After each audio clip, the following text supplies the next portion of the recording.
I woke beneath the harsh lights of a hospital room with no memory of collapsing at church.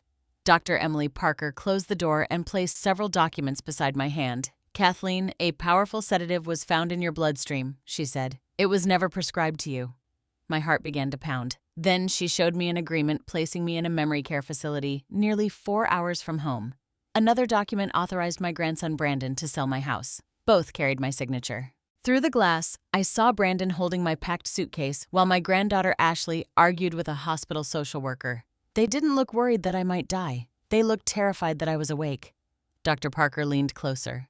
"Who prepares your medication every night?" Before I tell you what I discovered, please like this video and subscribe if you believe that love should never be used to control someone. Tell me in the comments, would you have trusted your grandchildren, or would those documents have changed everything for you? And please share where you're watching from and what time it is there. Knowing you're listening makes telling this painful story feel a little less lonely. To understand why Dr. Parker's question terrified me, you need to understand what Brandon and Ashley meant to me. They were not merely my grandchildren. They were the children I had raised, protected, and loved as deeply as any mother could love her own. 18 years before I woke in that hospital room, my only daughter Jennifer died in a car accident on a rain-soaked highway outside Columbus. She was 38 years old. A driver, traveling in the opposite direction, lost control, crossed the center line, and struck Jennifer's car before she had time to avoid him. I still remember the police officer standing beneath the light on our front porch. Rainwater dripped from the brim of his hat while he spoke in a voice so gentle it frightened me. Walter stood beside me with one hand resting on my shoulder. The moment the officer said Jennifer's name, everything around me seemed to disappear. I could see his lips moving, but I could no longer hear the words. My daughter was gone. Brandon was 16 at the time. Ashley was only 12. Their father, Mark Miller, had been absent from their lives for years. He occasionally sent birthday cards and made promises to visit, but he had never stayed long enough to become someone they could depend on. After Jennifer died, Mark called and said he would return to take responsibility for his children. He never came. Brandon tried to become an adult overnight. He stood beside Walter while we arranged the funeral. He answered phone calls, thanked people for bringing food, and told everyone he was fine. But the night after the funeral, I found him sitting on the laundry room floor with Jennifer's winter coat pressed against his face. "She asked me to call her after baseball practice," he whispered. "I forgot." His voice broke on the final word. I sat beside him on that cold floor and wrapped my arms around him. "It wasn't your fault," I told him. He cried until morning. Ashley reacted differently. For nearly 2 weeks, she barely spoke. She carried an old stuffed rabbit everywhere and followed me from room to room as though she feared I would disappear the moment she looked away. Every night I sat beside her bed until she fell asleep. During one thunderstorm, she reached beneath the blanket and grabbed my hand. "Grandma, are you going to die too?" "No," I promised. "I'm not going anywhere." At that moment, I would have said anything to make her feel safe. I believed love meant making promises strong enough to hold a frightened child together. Walter and I became their legal guardians before the end of that summer. I was 54 and still teaching 3rd grade at an elementary school in Columbus. Walter worked as an electrical engineer for a local utility company and had already begun planning his retirement. We had imagined spending those years differently. Walter wanted to drive through New England in the fall and restore an old fishing boat. I dreamed of visiting Savannah, seeing the Pacific Northwest, and finally growing a garden without worrying about lesson plans or parent conferences. Those plans were quietly put aside. Walter converted his home office into a bedroom for Brandon. We painted the guest room pale yellow for Ashley and placed a small lamp beside her bed because she had become afraid of the dark. Our schedules changed, our finances changed, our entire future changed. But neither of us ever thought of Brandon and Ashley as burdens. They were children who had lost their mother. They needed structure, patience, warm meals, and a home where someone would still be waiting when they returned from school. Brandon's grief often appeared as anger. He skipped classes, argued with teachers, and once stayed out until nearly 3 in the morning without calling us. Walter drove through half of Columbus searching for him. He eventually found Brandon sitting alone behind a closed grocery store. I expected Walter to bring him home and shout. Instead, he made 2 cups of coffee and sat across from Brandon at the kitchen table until sunrise. Years later, Brandon told me that conversation had changed his life. "Grandpa didn't treat me like I was broken," he said. "He made me believe I could still become someone good." Ashley suffered panic attacks, especially during storms.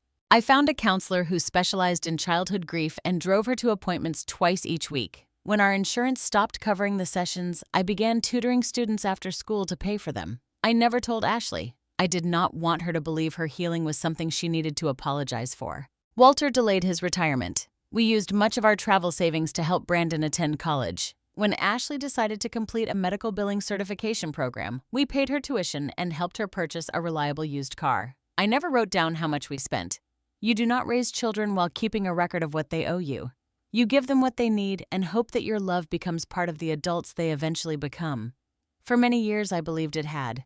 Brandon grew into a confident and persuasive man. After college, he worked for several contractors before opening his own home renovation company. He could walk into an old, damaged kitchen and make the owners imagine something beautiful in its place. Ashley became organized and practical. She found work handling insurance claims and billing records at a private medical clinic. They both remained near Columbus.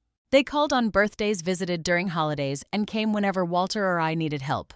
Brandon cleaned our gutters each autumn. He fixed loose cabinets, repaired the porch railing, and insisted Walter was too old to climb ladders. Ashley brought groceries whenever I was ill. She remembered every medical appointment and understood complicated insurance forms better than anyone I knew.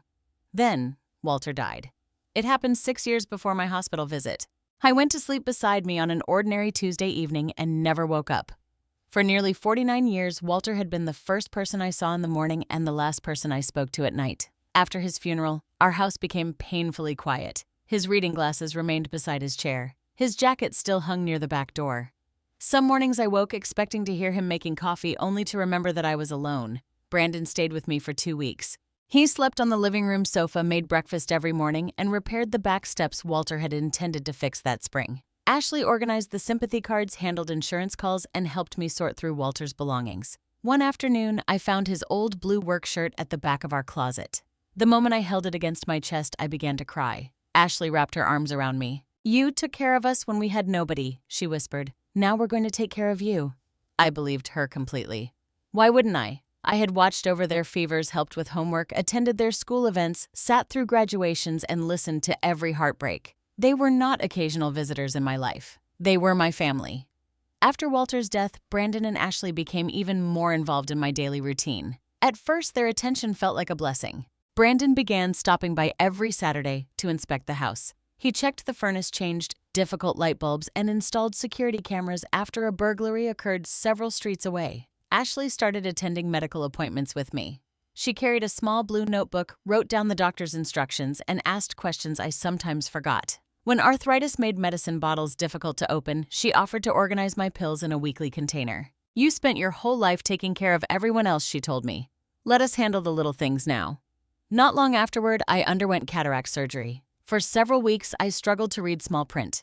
Brandon offered to set up online banking and automatic payments so I would never miss a bill. "You shouldn't have to worry about this anymore," he said. "I can make everything easier." I gave him my banking information. I gave Ashley my medication list. Eventually, I authorized them to speak with my doctors, my insurance provider, and my bank. I never believed I was surrendering control of my life. I believed I was accepting the love I had spent 18 years giving them. That was how it began. Not with threats, not with cruelty, not with anything that looked like betrayal. It began with grocery bags carried into my kitchen, medicine arranged neatly in plastic compartments, and my grandson sitting beside me with a laptop promising I would never face old age alone. I trusted Brandon and Ashley because I had raised them. I believed the children I once protected would always protect me in return. I never imagined they were slowly learning how to take control of everything I owned. At first, I was grateful for every small thing Brandon and Ashley did for me. After my cataract surgery, even ordinary tasks became frustrating. The numbers on utility bills blurred together. Instructions printed on medicine bottles seemed smaller than they had ever been. Bright sunlight hurt my eyes, while dim rooms made reading almost impossible. Brandon arrived one Saturday morning carrying his laptop and 2 cups of coffee. "You're not going to strain your eyes over bills anymore," he said, placing the computer on my kitchen table. "I'll set up automatic payments. Everything will be paid on time and you won't have to worry." I hesitated. Walter had always managed our household finances carefully. After he died, I took pride in learning to handle everything myself. Paying the bills was more than a chore. It was proof that I could still manage my own life. Brandon must have seen the uncertainty on my face. "Grandma, I'm not taking anything away from you," he said gently. "I'm just helping until your eyes recover." That sounded reasonable. I gave him the usernames and passwords for my bank account, retirement account, credit card, and utility companies. He wrote everything in a small black notebook. "You should keep that somewhere safe," I told him. "I'll make a secure digital copy," he replied. "Paper passwords are risky." The following week, he told me everything had been organized. The electricity, gas, water, property taxes, insurance, and credit card would all be paid automatically. For the first time in months, I felt relieved. Ashley took control of my medications just as quietly. My arthritis had worsened, especially in my fingers. Some mornings, twisting open a child-proof cap sent pain shooting through my hand. Ashley brought me a large plastic organizer with 7 rows, one for each day of the week. "I'll fill it every Sunday," she said. "That way, you'll never accidentally take something twice." She sat at my kitchen counter, surrounded by orange prescription bottles, and carefully placed each tablet into its compartment. I watched her work with admiration. She understood medication names, dosages, and insurance restrictions because of her job at the clinic. "You're a lifesaver," I told her. She smiled. "That's what granddaughters are for." For several weeks, everything seemed easier. Brandon called to tell me when a bill had been paid. Ashley reminded me about doctor appointments. They coordinated grocery deliveries and arranged for someone from Brandon's company to inspect the roof. I began telling friends how fortunate I was. "Not everyone has grandchildren who care this much," I said to Patricia one afternoon. She smiled, but there was something cautious in her expression. "It's wonderful to have help," she replied. "Just make sure you still know what's happening with your own accounts." I laughed. "Patricia, I raised those children. I know you did." She did not argue, but her words stayed with me. A few days later, I attempted to log into my bank account to check whether a charitable donation had cleared. The password did not work. I tried again, carefully typing each letter. The screen displayed the same message: incorrect password. When I called Brandon, he answered immediately. "I changed it," he said. "The old one wasn't secure enough. You changed my password without telling me." There was a short silence. I thought I mentioned it. "You didn't." "Sorry, Grandma. I've had a lot going on at work. I asked him for the new password. I'll send it later," he promised. "I'm driving right now. He never sent it." 2 days later, I called again. Brandon told me the bank had added a complicated verification process and that it would be easier if he checked the account for me. "You don't need to deal with all those security codes," he said. "Just tell me what you want to know." Something about that answer bothered me. "I want to see my own account." "Of course you can. We'll look at it together this weekend." When Saturday came, Brandon arrived late and said he had forgotten his laptop. The following week, he canceled because a client had an emergency. By then, my paper statements had also stopped arriving. Brandon explained that he had switched everything to electronic delivery. "It saves paper," he said, "and it keeps financial information from sitting in your mailbox where anyone could steal it." Again, his explanation sounded sensible. Still, I missed holding those statements in my hands. I missed knowing exactly how much money had entered my account and where every dollar had gone. When I mentioned this, Brandon smiled as if I were being old-fashioned. "You worked hard your whole life," he said. "You shouldn't spend retirement studying bank statements." My checkbook disappeared soon after that. I usually kept it in the top drawer of my writing desk. One morning it was gone. I searched the drawer twice, then checked the kitchen, bedroom, and living room. When Brandon arrived, I asked whether he had seen it. "I took it to update the account information," he said. "You took my checkbook. You don't really use it anymore." That wasn't the question. His expression changed for only a second. Then he placed a hand on my shoulder. "Grandma, you nearly wrote the wrong amount on a check last month." I remembered the incident. I had started writing $75 instead of $57, caught the mistake, and destroyed the check. I corrected it. "I know.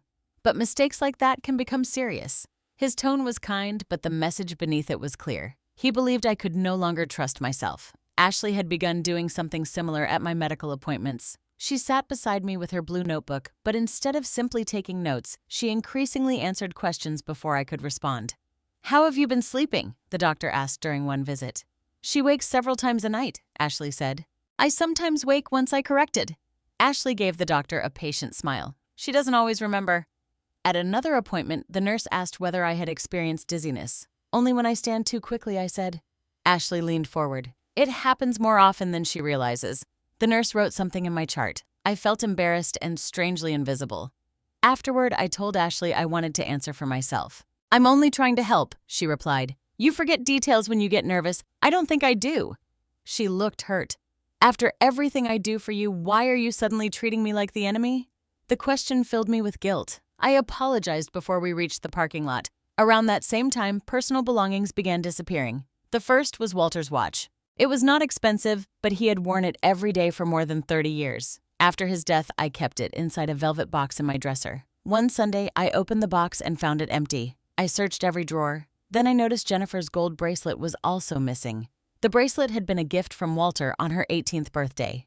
After Jennifer died, Ashley sometimes wore it to family occasions, but she always returned it.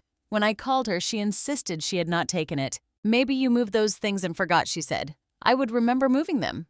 Grandma, you forgot where you left your glasses yesterday. They were beside the sink. Exactly. You usually leave them on the nightstand. Her calm certainty made me question myself. Perhaps I had hidden the jewelry somewhere for safekeeping. Perhaps I had forgotten. A week later, Brandon brought another stack of papers to the house. He said my insurance company needed updated authorization following my eye surgery. This is just a limited power of attorney, he explained. It lets me speak to the insurance company if you can't get through all the automated menus. I turned through several pages. The print was dense and painfully small. Should Thomas Reed look at this? I asked. At that time, Thomas was only the attorney Walter had once consulted about our estate plan. I had not spoken to him in years. Brandon laughed softly. You want to pay an attorney hundreds of dollars to read a standard form? I only asked. It's your choice, Grandma. I'm just trying to save you the trouble. He pushed the papers slightly away, looking disappointed. I hated that expression. It made me feel ungrateful. I signed where he pointed. When I asked for a copy, Brandon gathered every page into his folder. I'll scan everything and email it to you. The email never came. What I did not know was that the document was not limited to insurance calls. It gave Brandon broad authority over my bank accounts, property debts, and financial decisions. With a few signatures, I had handed him access to almost everything Walter and I had spent a lifetime building. And because the papers had been placed before me by the grandson I loved, I never imagined I should be afraid. The changes in my memory did not happen all at once. That was what made them so easy to explain away. At first, I was only more tired than usual. I would sit down after lunch intending to rest for 10 minutes and wake nearly 2 hours later with the television still playing. Ashley said it was normal. You're not sleeping deeply enough at night, she told me one Sunday as she refilled my pill organizer. Your body is trying to catch up during the day. She removed a small white bottle from her purse. I brought you something that may help. The label was partly covered by a pharmacy sticker. I tried to read the name, but the print was too small. What is it? Just a mild supplement, she said. It helps with sleep and anxiety. Some patients at the clinic use it. Did my doctor recommend it? Ashley did not look up from the pills. It doesn't require a prescription. It's very gentle. She placed one pale tablet into each evening compartment. I should have asked more questions. Instead, I remembered how carefully she had managed Walter's medications during the final year of his life. I remembered how often she had corrected insurance errors and explained instructions that confused me. So that evening, I swallowed the tablet with a glass of water. Within an hour, my entire body felt heavy. I slept deeply, but when I woke the next morning, I did not feel rested. My mouth was dry and my thoughts seemed to move through thick fog. I stood in the kitchen holding a coffee mug and could not remember whether I had already added sugar. It was a small thing. Everyone forgets small things. Over the next several weeks, however, those moments became more frequent. I began losing track of conversations. I would call Patricia, speak with her for 10 minutes, and later remember only pieces of what we had discussed. Sometimes I woke fully dressed on top of my bed without remembering lying down. Once I found the back door unlocked in the morning. Brandon said I must have forgotten to secure it. That's why the cameras are important, he told me. We need to know if you start wandering outside. I don't wander. I didn't say you did. But the concern in his voice made me feel defensive. Ashley increased her visits. She began arriving without calling, opening my refrigerator, checking the trash, and examining the pill organizer. If one tablet remained in the wrong compartment, she would hold it up as evidence. You missed this yesterday. I'm sure I took everything. Then why is it still here? I had no answer. I started apologizing often. One Tuesday morning, I dressed for a luncheon at church. I put on a navy dress, fastened my pearl earrings, and waited beside the front window for Patricia to pick me up. No one came. After 20 minutes, I called her. Kathleen, the luncheon was yesterday. No, it's today. There was a pause. We spoke about it on Sunday, she said gently. You told me you weren't feeling well. I looked at the calendar hanging beside the refrigerator. Tuesday's square was empty. I wrote it down. Maybe you wrote it somewhere else. I remember using the blue pen. After we ended the call, I searched the kitchen. The calendar page had been torn near the binding. A thin strip of paper remained where Monday and Tuesday should have been. When Ashley arrived that afternoon, I showed it to her. Someone removed this page. She studied the calendar. Why would anyone do that? I don't know. Maybe you tore it accidentally. I didn't. She sighed and sat beside me. Grandma, this is what worries me. You're becoming certain about things that may not have happened. Her words frightened me more than the missing page. For the first time, I wondered whether my mind was creating memories instead of storing them. Patricia continued calling, but I answered less often. Sometimes I slept through the phone. Other times I found missed calls that I never remembered hearing. One afternoon, she came to the house without warning. Brandon was in the driveway when she arrived. I watched from the living room window as they spoke near her car. Patricia pointed toward the house. Brandon shook his head. A few minutes later, he came inside alone. Was that Patricia? She stopped by, but I told her you were resting. I wasn't resting. You looked tired. I wanted to see her. Brandon's expression softened. She means well, but too many visitors can overwhelm you. Patricia has been my friend for more than 20 years. I know. But you've been confused lately. You need a calmer routine? I felt anger rise in me. You don't decide who visits my house. His smile disappeared. I'm trying to protect you. From Patricia. From stress. That evening, Ashley called and said Brandon had told her I was becoming agitated. I had not thought of myself as agitated until she used the word. After that, they began studying me openly. At a family dinner, Brandon asked what year Jennifer had graduated from high school. I answered correctly. Then, Ashley asked the name of my first principal. I remembered his face, but not his last name. They exchanged a glance. What I asked. Nothing, Ashley said. Brandon leaned forward. Do you know what month it is? I laughed because the question seemed ridiculous. October. It's November, Grandma. My stomach tightened. The dining room was decorated with orange leaves. A pumpkin still sat on the sideboard. I had not noticed that Thanksgiving was less than 2 weeks away. I meant November. Ashley placed her hand over mine. It's okay. Everyone at the table became quiet. I felt like a child who had given the wrong answer in front of the class. Later that night, I overheard Brandon speaking to one of our relatives in the hallway. She's having more episodes, he said. We're documenting everything. Documenting. The word stayed with me. A few nights later, I woke in the kitchen. The room was dark except for the light above the stove. I was standing barefoot near the sink, still wearing my nightgown. I had no memory of leaving my bedroom. Brandon stood several feet away with his phone raised. A small red light glowed on the screen. Why are you filming me? He lowered the phone. You were wandering. How did you get inside? You gave me a key. What time is it? 3 a.m. My knees weakened. I don't remember coming down here. That's why I recorded it, he said. The doctor needs to see what's happening. His voice sounded concerned, but he had not touched me. He had not guided me back to bed or called for medical help. He had simply stood there filming. The next morning, Ashley arrived with coffee and a worried expression. Brandon showed me the video. I don't want him recording me. We may need proof for your doctor. Proof of what? That you're not safe alone. The words struck me like a slap. This is my home, I know. I have lived here for 37 years, and we want to keep you safe in it as long as possible. As long as possible. I stared at her. What happens after that? Ashley looked away. For several seconds, neither of us spoke. Then she opened my pill organizer and began replacing the evening tablets. I watched her fingers move from one compartment to the next. A quiet warning rose somewhere inside me. What exactly is that white pill? She closed the lid. I already told you. It helps you sleep. Show me the bottle. I left it at work. You took it from your clinic. Her face tightened. Why are you interrogating me? I'm asking what I'm putting into my body. Ashley pushed the organizer toward me. Fine. Stop taking it if you don't trust me. She stood and grabbed her purse. The hurt in her voice immediately made me regret the question. Ashley, wait. But she was already walking toward the door.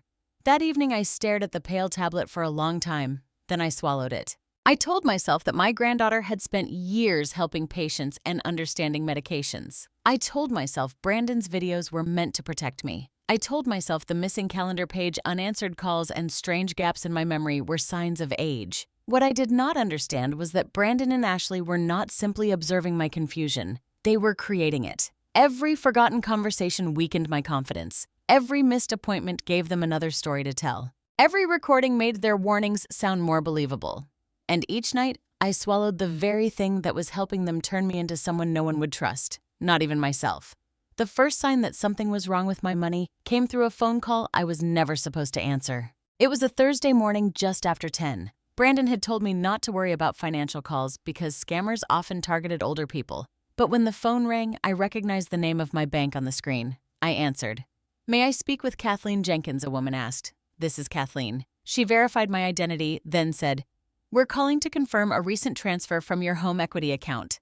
I gripped the phone more tightly. My what account? There was a brief pause. The home equity line associated with your property. I don't have a home equity line. Before the woman could respond, Brandon entered through the kitchen door. He had begun letting himself in without knocking. He carried a folder under one arm and a cup of coffee in the other. Who are you talking to? He asked. The bank. His face changed. It happened so quickly that I might have imagined it a flash of alarm followed by a calm smile. He placed the coffee on the counter and held out his hand. Let me handle it. There was a security issue last week. I moved the phone away. What security issue, Grandma? Give me the phone. The sharpness in his voice startled me. The woman at the bank asked whether I was still there. Brandon took the phone from my hand before I could answer. Yes, this is Brandon Miller, he said smoothly. I have financial power of attorney. We already discussed the account verification. He walked into the dining room and lowered his voice. I followed, but he turned his back to me. After less than a minute, he ended the call. What transfer? I asked. He slid the phone into his pocket instead of returning it. It was nothing. She said there was a home equity account. The bank used the wrong wording. What was transferred? He exhaled as though I were exhausting him. There was no real transfer. It was a security review connected to your homeowner's insurance. That doesn't make sense. It would if you understood how the account was structured. The comment embarrassed me. Walter had always understood mortgages, interest rates, and tax documents better than I did. Brandon knew that. I want to call them back, I said. I already resolved it. I still want my phone.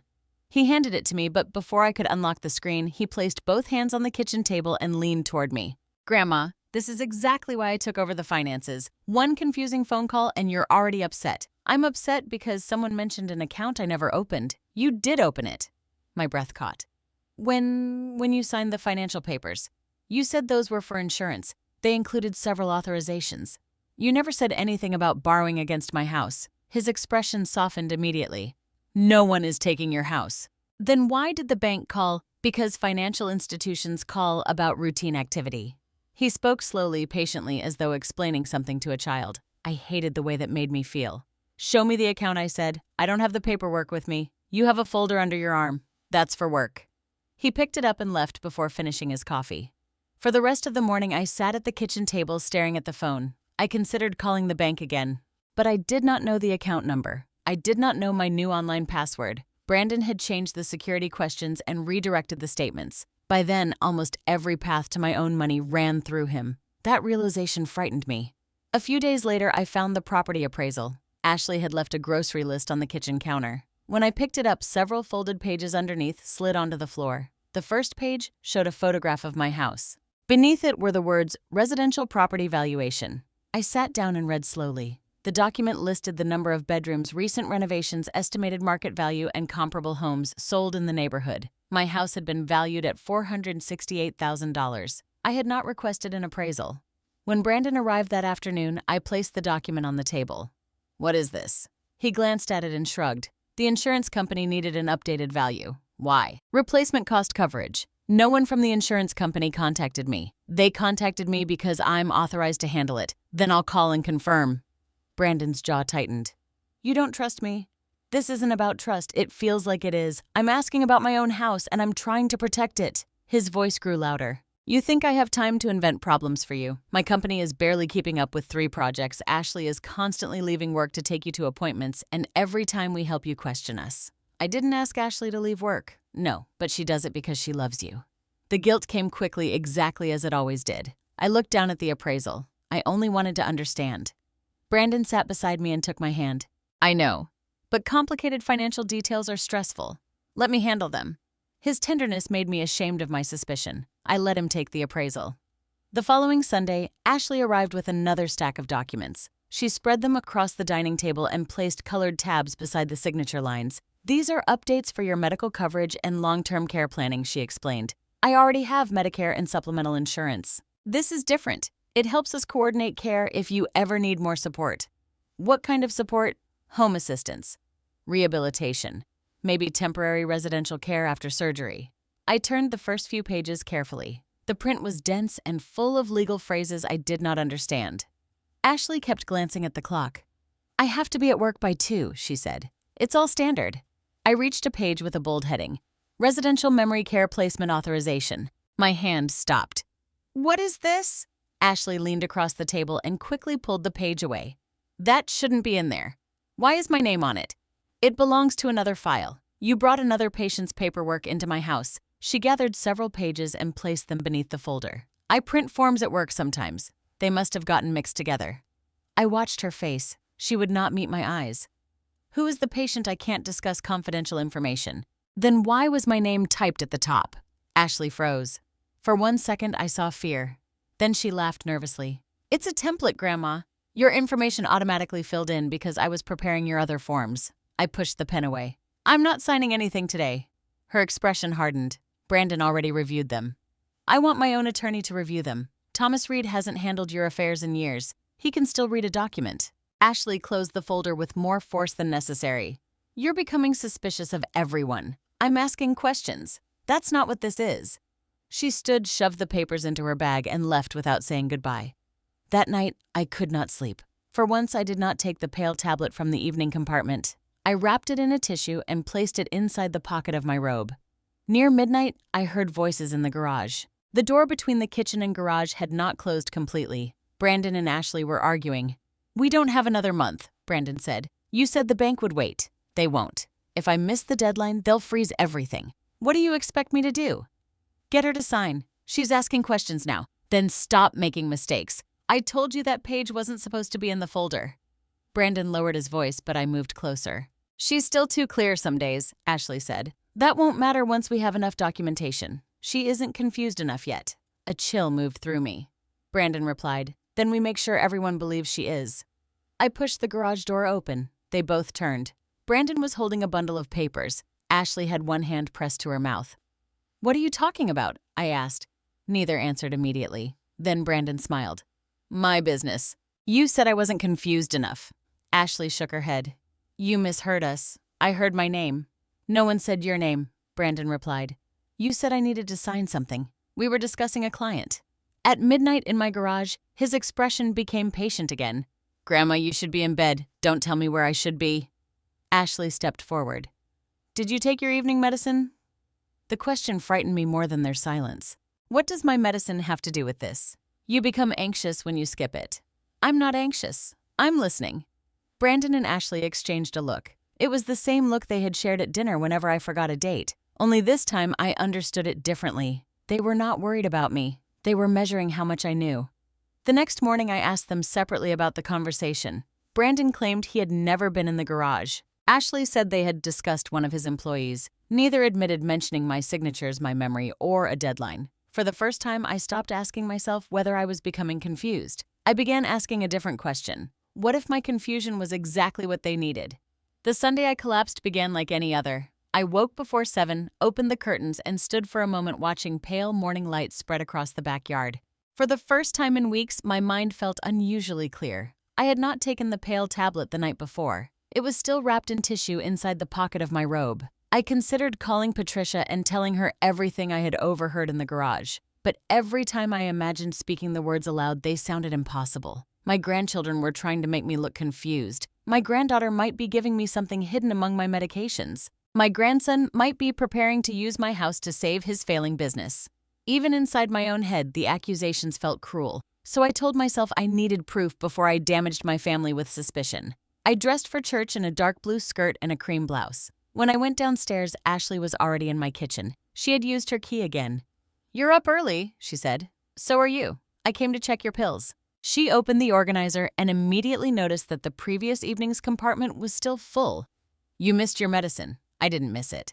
Her hand stopped over the container. What does that mean?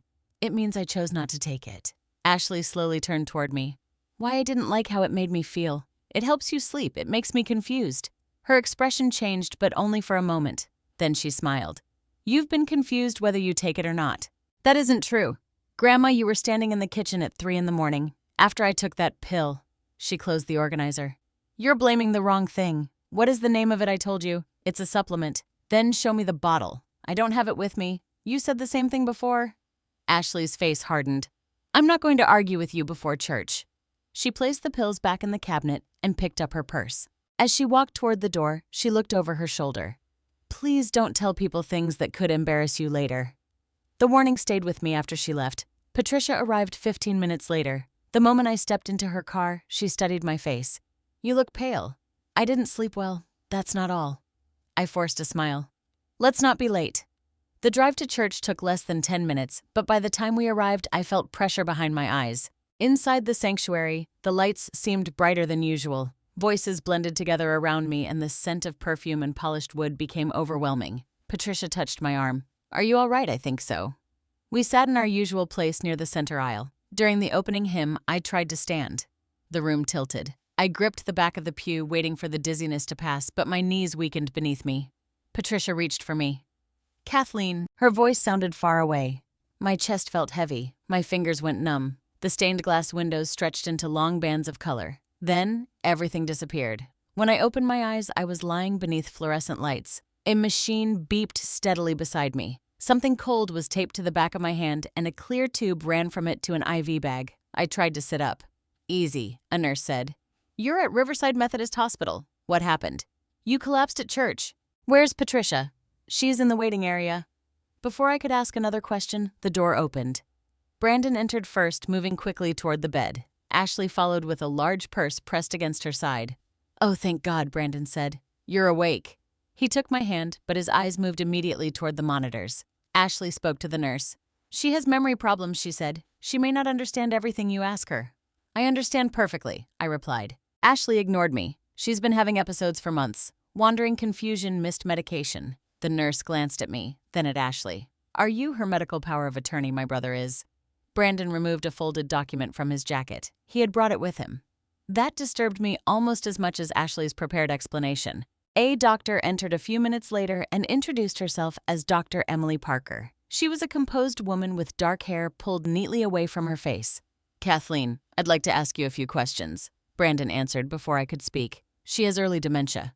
Dr. Parker looked at him. I asked Kathleen. He leaned back but remained beside the bed. The doctor turned toward me. "Do you know where you are, Riverside Methodist Hospital? Do you know what day it is?" "Sunday, November 17th. "And who is the president?" I answered correctly. Dr. Parker asked several more questions. I named the city, described what I had eaten for breakfast, and explained that I had collapsed during the opening hymn. Brandon shifted in his chair. "She has good periods," he said. "Then she becomes completely disoriented." Ashley removed a typed sheet from her purse. "This is her medication list." Dr. Parker took it. The page contained more medications than I remembered taking. "I don't recognize all of those," I said. Ashley gave the doctor a sympathetic look. "She often forgets what she's prescribed." "I do not." Dr. Parker read the list silently. "Who prepares your medication?" "Ashley fills my organizer." "I follow the doctor's instructions," Ashley said quickly. Dr. Parker looked at me again. "Have you taken anything for sleep or anxiety?" "I thought of the pale tablet wrapped in tissue at home. My granddaughter gives me something at night." Ashley's face tightened. "It's an over-the-counter sleep aid." "What is it called?" Dr. Parker asked. "I don't remember the brand." "You work in medical billing," I said. "You told me patients at your clinic use it." Ashley stared at me. "I said people sometimes take supplements. You're mixing up conversations." Dr. Parker placed the medication list on the counter. "I'd like to examine Kathleen privately." Brandon stood. "That isn't necessary. It is standard procedure. I have power of attorney. That does not prevent your grandmother from speaking privately with her physician. She becomes anxious when we leave. I'll take that into consideration." Dr. Parker's tone was polite but final. A nurse escorted Brandon and Ashley into the hallway. The moment the door closed, the room seemed quieter. Dr. Parker pulled a chair closer. "Kathleen, do you feel safe at home?" The question caught me off guard. "Yes." Then I thought of the missing jewelry, the bank call, the memory care document, and Brandon's phone recording me in the kitchen. "I don't know," I whispered. She waited. "My grandchildren say I'm losing my memory. Have you been diagnosed with dementia?" "Not that I know of." I reviewed the records available through this hospital system. I found no diagnosis. My heart began to beat faster. "Then why am I forgetting things we're still investigating?" She explained that my heart rhythm and blood pressure had dropped dangerously low before the ambulance arrived. The initial laboratory results showed a sedating medication in my bloodstream, a medication that did not appear in my prescription history. I didn't take anything unusual this morning. Some sedatives remain in the body for many hours. I stared at her. "What kind of medication?" She gave me the name. I had never heard it before. "It can cause drowsiness, poor coordination, memory impairment, and confusion," she said. "In older adults, an excessive dose can also affect breathing and blood pressure." The room seemed to grow colder. Could it have made me collapse? It may have contributed. I covered my mouth. Dr. Parker continued gently. "The pharmacy connected to your insurance has no record of dispensing this drug to you. We need to understand how it entered your system." I remembered Ashley standing in my kitchen that morning, staring at the untouched pill compartment. "Can you tell how long I've been taking it?" "Not from a single test." The door opened and a woman wearing a hospital identification badge stepped inside. Dr. Parker introduced her as Denise Harper, a social worker who specialized in protecting vulnerable adults. Denise sat near the foot of my bed. "Kathleen, your grandchildren provided a discharge plan," she said. I need to confirm whether you agreed to it. What discharge plan? She opened a folder. The first document was an application to a memory care facility in northern Ohio, nearly 4 hours from Columbus. The second authorized Brandon to make medical decisions for me. The third listed my house as an asset that would be sold to pay for long-term care. Each page carried a signature that looked like mine. I never agreed to this. Denise studied my face. Are you certain I have never even heard of that facility? She turned to another page. This form states you requested placement because you no longer felt safe living independently. I did not say that. Outside the room, Brandon's voice rose. When can we take her? Ashley said something I could not hear. Denise glanced toward the door. Then I noticed an object through the narrow glass panel. A suitcase. My brown suitcase with Walter's old luggage tag still attached. Brandon was holding it beside his leg. My clothes had already been packed. They had not come to the hospital hoping I would recover and return home. They had come prepared to take me somewhere else. Dr. Parker leaned closer. Kathleen, I need you to answer one question as carefully as you can. I looked at her. Who prepares your medication every night? This time, I did not protect Ashley. My granddaughter does. The words had barely left my mouth when I saw Ashley looking through the glass. Her face was pale, and for the first time since I woke, she looked genuinely frightened, not because I had nearly died, because I had finally told someone the truth. Denise did not react immediately after I named Ashley. She simply wrote something in the folder resting on her lap. Dr. Parker remained beside my bed, her expression calm but serious. Outside the room, Ashley continued staring through the narrow window. Brandon stood behind her, still holding my suitcase. Do they know what the tests found? I asked. Not yet, Dr. Parker said. We have only told them that we need additional information before making a discharge decision. Denise closed the folder.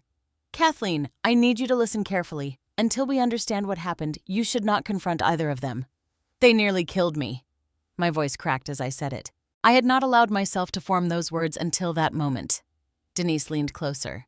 We do not yet know whether the excessive dose was intentional, but we have enough reason to take precautions. Adult Protective Services has been contacted. The hospital will not release you into their care today. Relief should have made me feel safe. Instead, I felt exposed. Brandon possessed legal documents bearing my signature.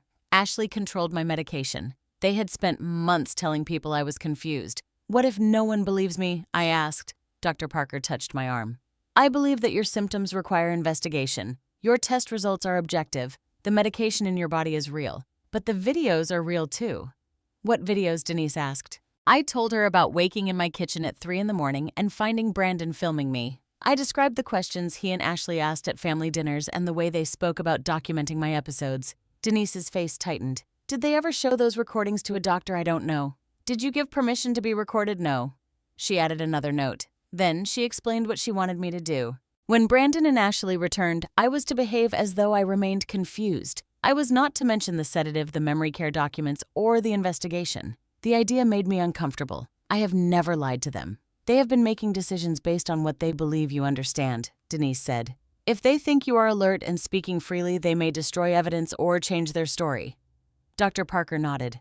We need time to repeat the tests, review your pharmacy records, and determine whether the documents they brought are valid. I looked toward the door. Brandon was speaking to a nurse now, pointing impatiently at his watch. Ashley had moved away from the window. What am I supposed to say? Very little, Denise replied. Let them speak. A nurse helped me sit higher in the bed. Denise and Dr. Parker left through another door connected to a small consultation area. Moments later, Brandon and Ashley entered. Brandon set the suitcase against the wall. There she is, he said brightly. How are you feeling? I allowed my eyes to drift toward the suitcase. Whose bag is that? They exchanged a glance. It's yours, Grandma Ashley said. Mine. Yes, we packed some clothes for you. Why? Ashley pulled her chair closer. You're going somewhere safe for a little while? I frowned as if I could not understand. Home? Not yet, Brandon said. The doctors think you need more help. That was a lie. The doctors had told them no such thing. Where's Walter? I asked. The pain of using my dead husband's name nearly destroyed my composure. Brandon looked at Ashley. Grandpa died 6 years ago, he said slowly. I stared down at my hands. Oh! Ashley touched my shoulder. It's okay if you don't remember. Her tenderness felt obscene. For months, that same gentle voice had made me doubt myself. Now I could hear the calculation beneath it. Brandon sat on the other side of the bed. You signed papers agreeing to move into a care community, he said. It's a beautiful place. You'll have nurses' activities and people your age. Is it near Patricia? Not exactly. Can she visit? Of course, Ashley said too quickly. Brandon shot her a warning glance. I pretended not to notice. Where is my house? I asked. Your house is fine, Brandon replied. Do I still live there? He leaned closer. You don't need to worry about that right now. I allowed my face to become blank. Then I gave them the answer they wanted. I'm tired. Ashley smiled with visible relief. We'll let you rest. But neither of them left. They moved several feet away and began speaking in low voices near the window. I closed my eyes. At first, I could hear only fragments. Doctor delaying everything. Social worker asking questions. 9 days. I slowed my breathing and kept my hands relaxed on the blanket. Brandon's voice became clearer. The closing has to happen within 9 days. Ashley whispered, We can't sell while she's still here. She won't be here. Once she's discharged to the facility, I can finish everything under the power of attorney. What if the hospital contacts the bank? They won't, unless someone gives them a reason. The doctor already asked about the medication. A silence followed. I wanted to open my eyes, but I remained still. Brandon finally spoke. What did you tell her? That it was an over-the-counter sleep aid? That was stupid. What was I supposed to say? You were supposed to keep the list simple. You made the list, and you were the one filling the organizer. My fingers went cold. Ashley lowered her voice even further.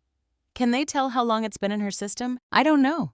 What if they test the pills at the house? They won't have access to the house. Patricia has a key. Not anymore. I nearly moved. Patricia's spare key had hung in her kitchen for years. Brandon must have taken it or changed the locks without telling me.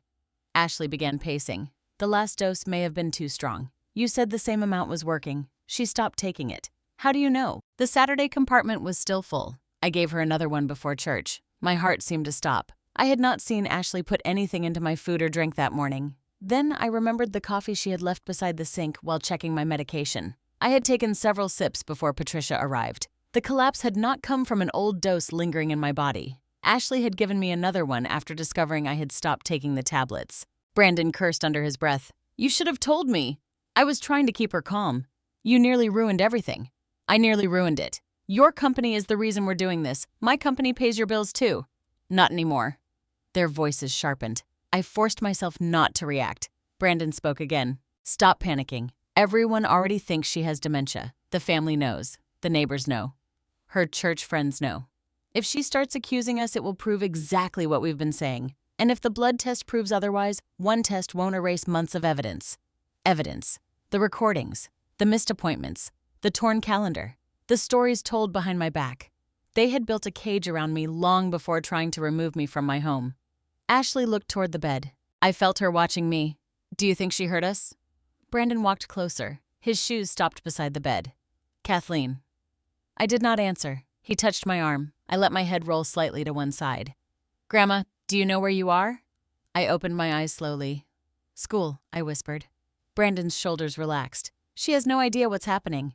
Ashley still looked uncertain. What if she improves tomorrow? She won't be here tomorrow if I can get that social worker out of the way. He returned to the window.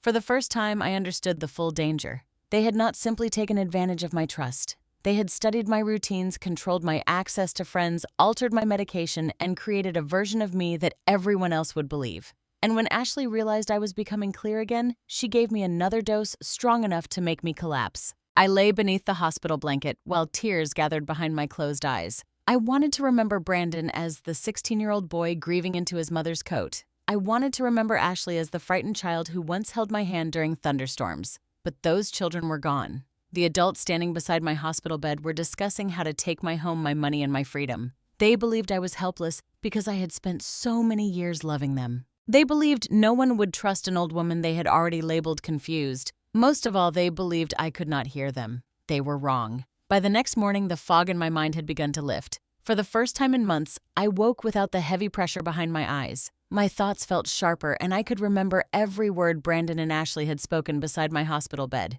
They still believed I had understood nothing. That gave me time. Dr. Parker entered shortly after 7 with Denise Harper and a man I had never met. He was tall, silver-haired, and carried a worn leather briefcase. Kathleen Denise said, "This is Thomas Reed. He specializes in elder law and financial exploitation." The name sounded familiar. Then I remembered. Walter and I had consulted Thomas years earlier when we updated our wills. He looked older now, but his voice was exactly as I remembered, calm, direct, and reassuring. "I'm sorry we're meeting under these circumstances," he said, Before we discuss anything, I need to confirm that you understand who I am and why I'm here. He asked me several questions about my home, my finances, and the documents Denise had shown me. I answered everything clearly.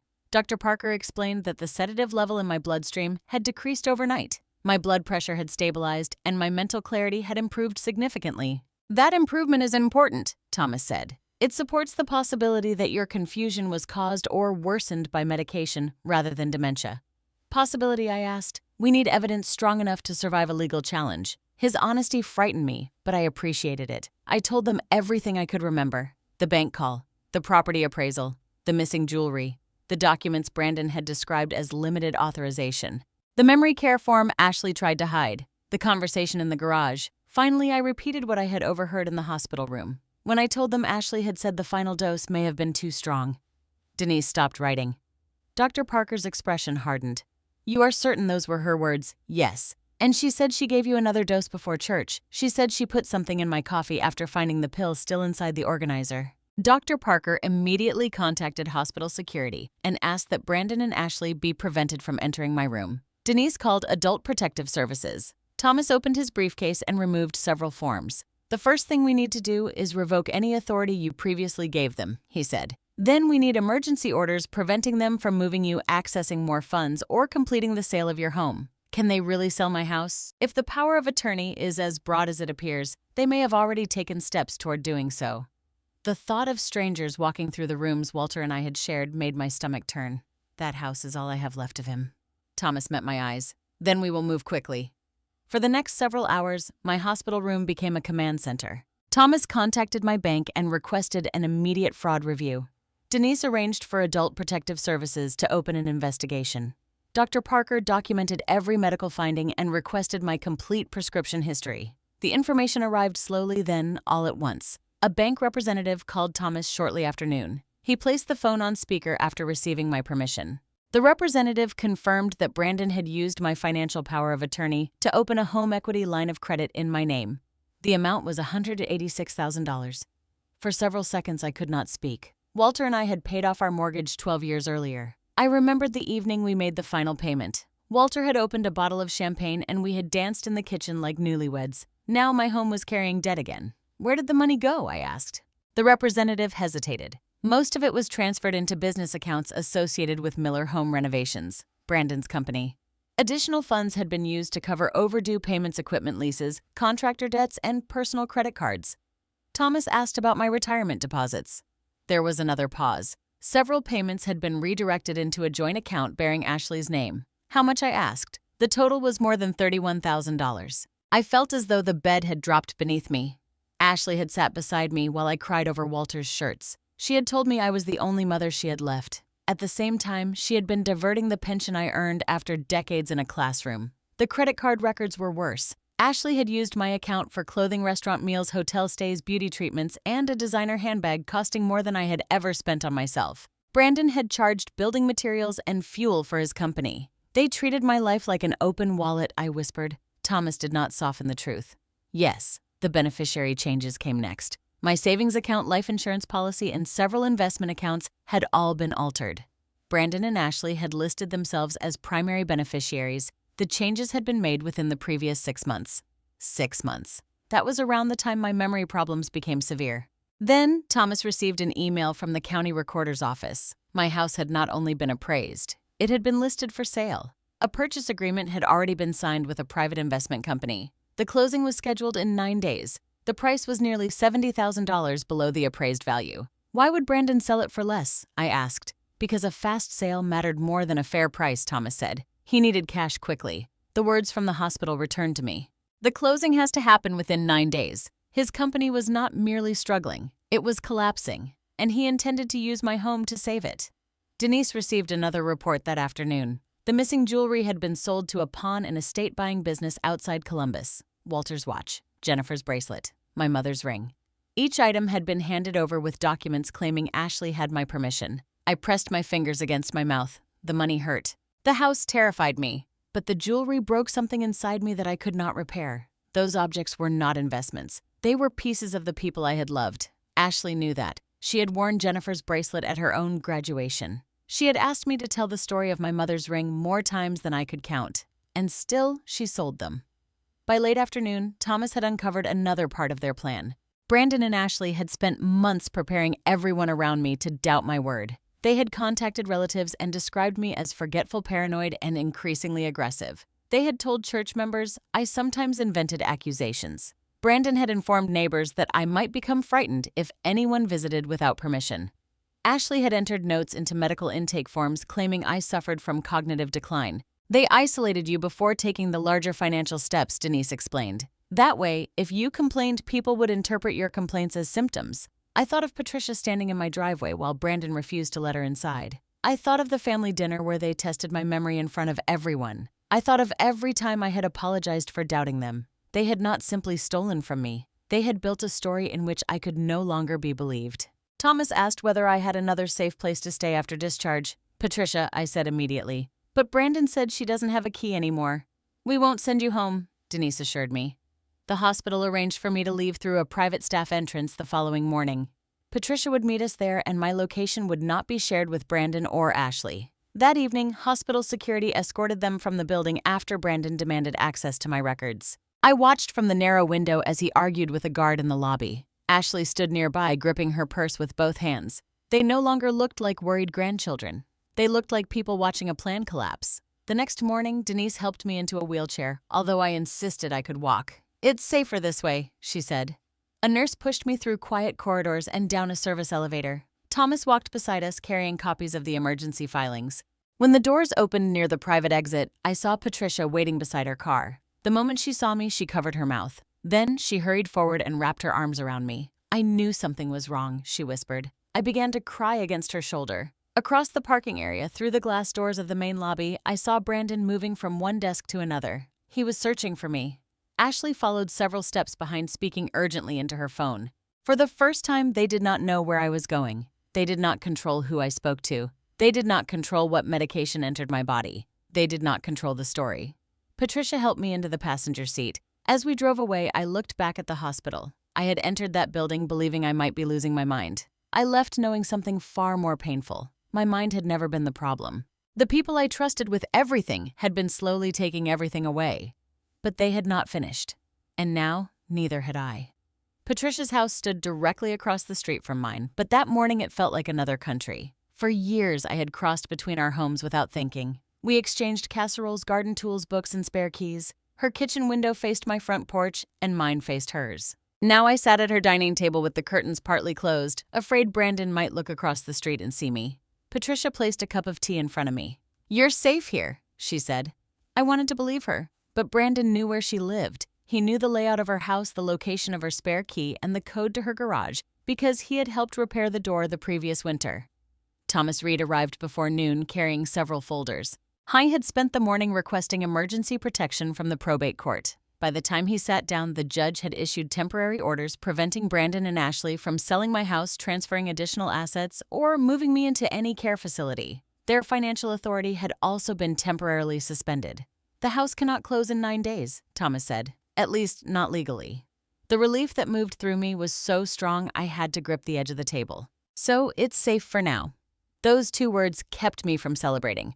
Thomas explained that the documents I had signed were still legally complicated. Brandon's attorney could argue that I had willingly granted him authority and was now revoking it under the influence of Patricia, the hospital, or Thomas himself. "They have months of records portraying you as cognitively impaired," he said. "We need original documents, financial statements, your prior estate plan, and anything showing how these arrangements were presented to you." Most of those records were inside my house. I looked through Patricia's window at the brick home where Walter and I had lived for 37 years. My hydrangeas still lined the front walkway. The porch swing moved slightly in the wind. From a distance, nothing appeared different, but Brandon and Ashley were inside. Thomas had confirmed that both had been staying there since my hospitalization. Brandon claimed he was protecting the property while I received treatment. I felt sick imagining them walking through my bedroom, opening Walter's drawers, and searching for anything that might threaten them. "I need to go home," I said. Patricia immediately shook her head. "Not alone. I'm not sending you alone," Thomas said. "We'll arrange a supervised visit. A police officer will accompany us and they will be told not to interfere." The following afternoon, we crossed the street together. A uniformed officer walked beside me. Thomas carried the court order. Patricia followed several steps behind, refusing to let me enter without her. Brandon opened the front door before we reached the porch. His eyes went directly to me. Grandma. For a moment he looked like the boy I had raised. His hair was uncombed and dark circles surrounded his eyes. He stepped forward as though he wanted to embrace me, but the officer moved slightly between us.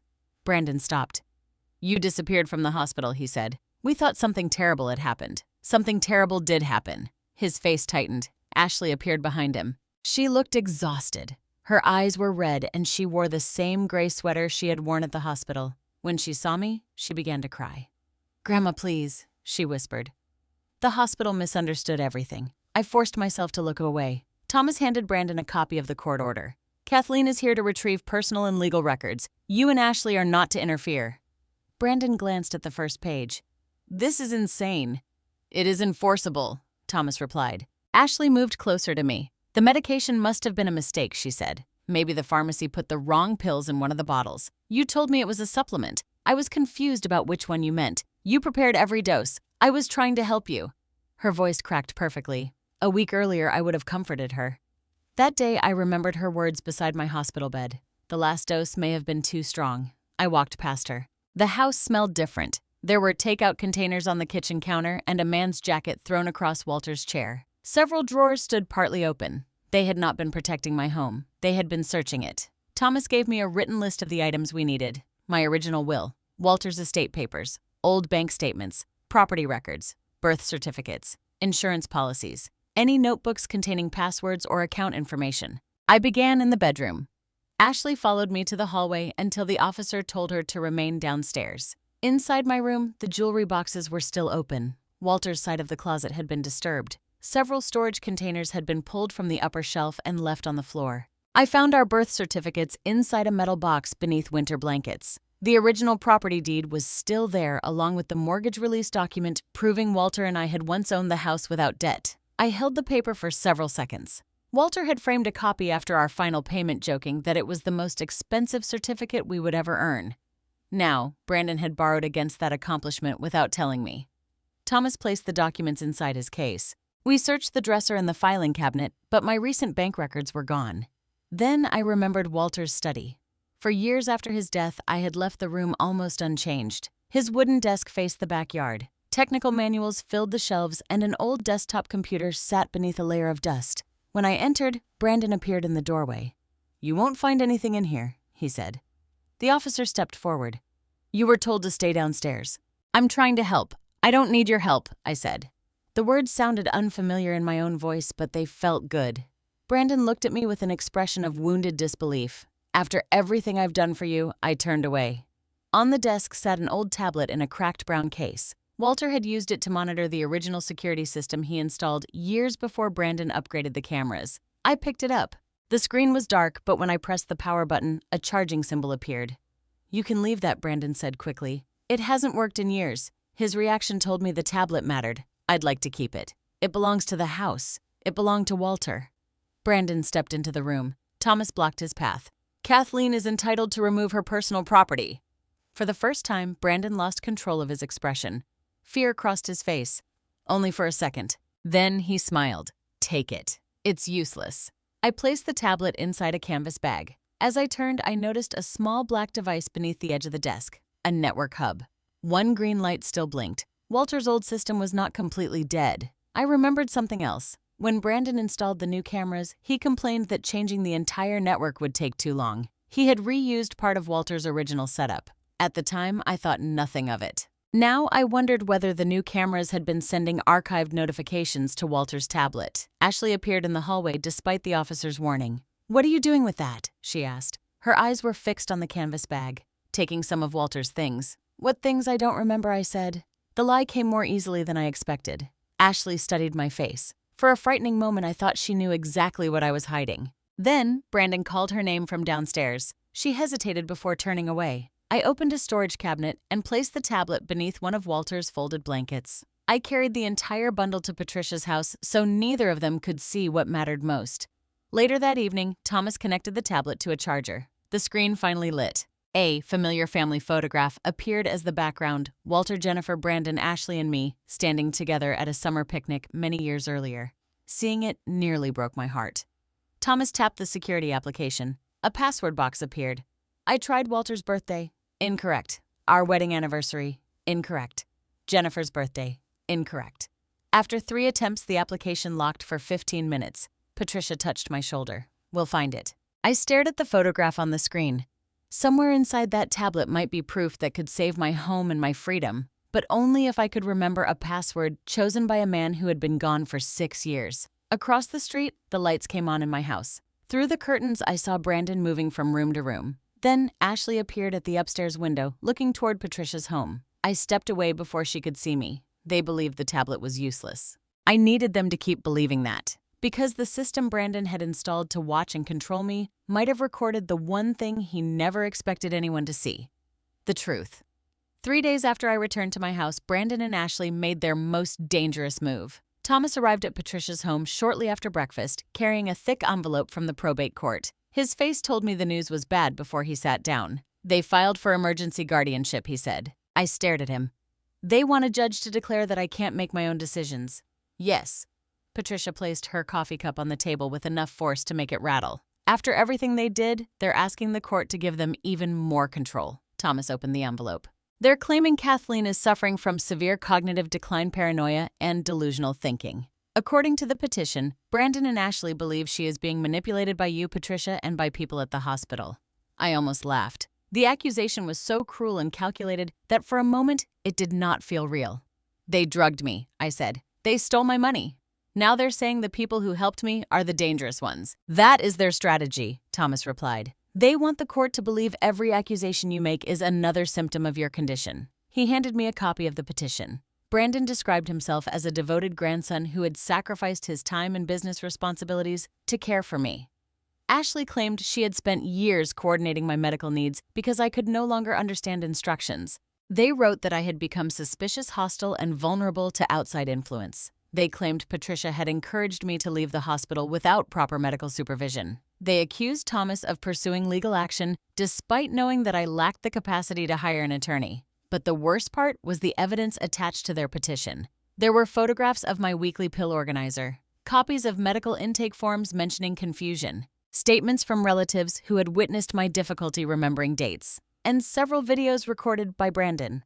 Thomas opened his laptop and played the first one. I was standing in my kitchen in the middle of the night, barefoot and disoriented. "Where are you?" Brandon's voice asked from behind the camera. "My kitchen," I answered. "What time is it? I don't know. Do you know how you got downstairs?" I shook my head. The video ended.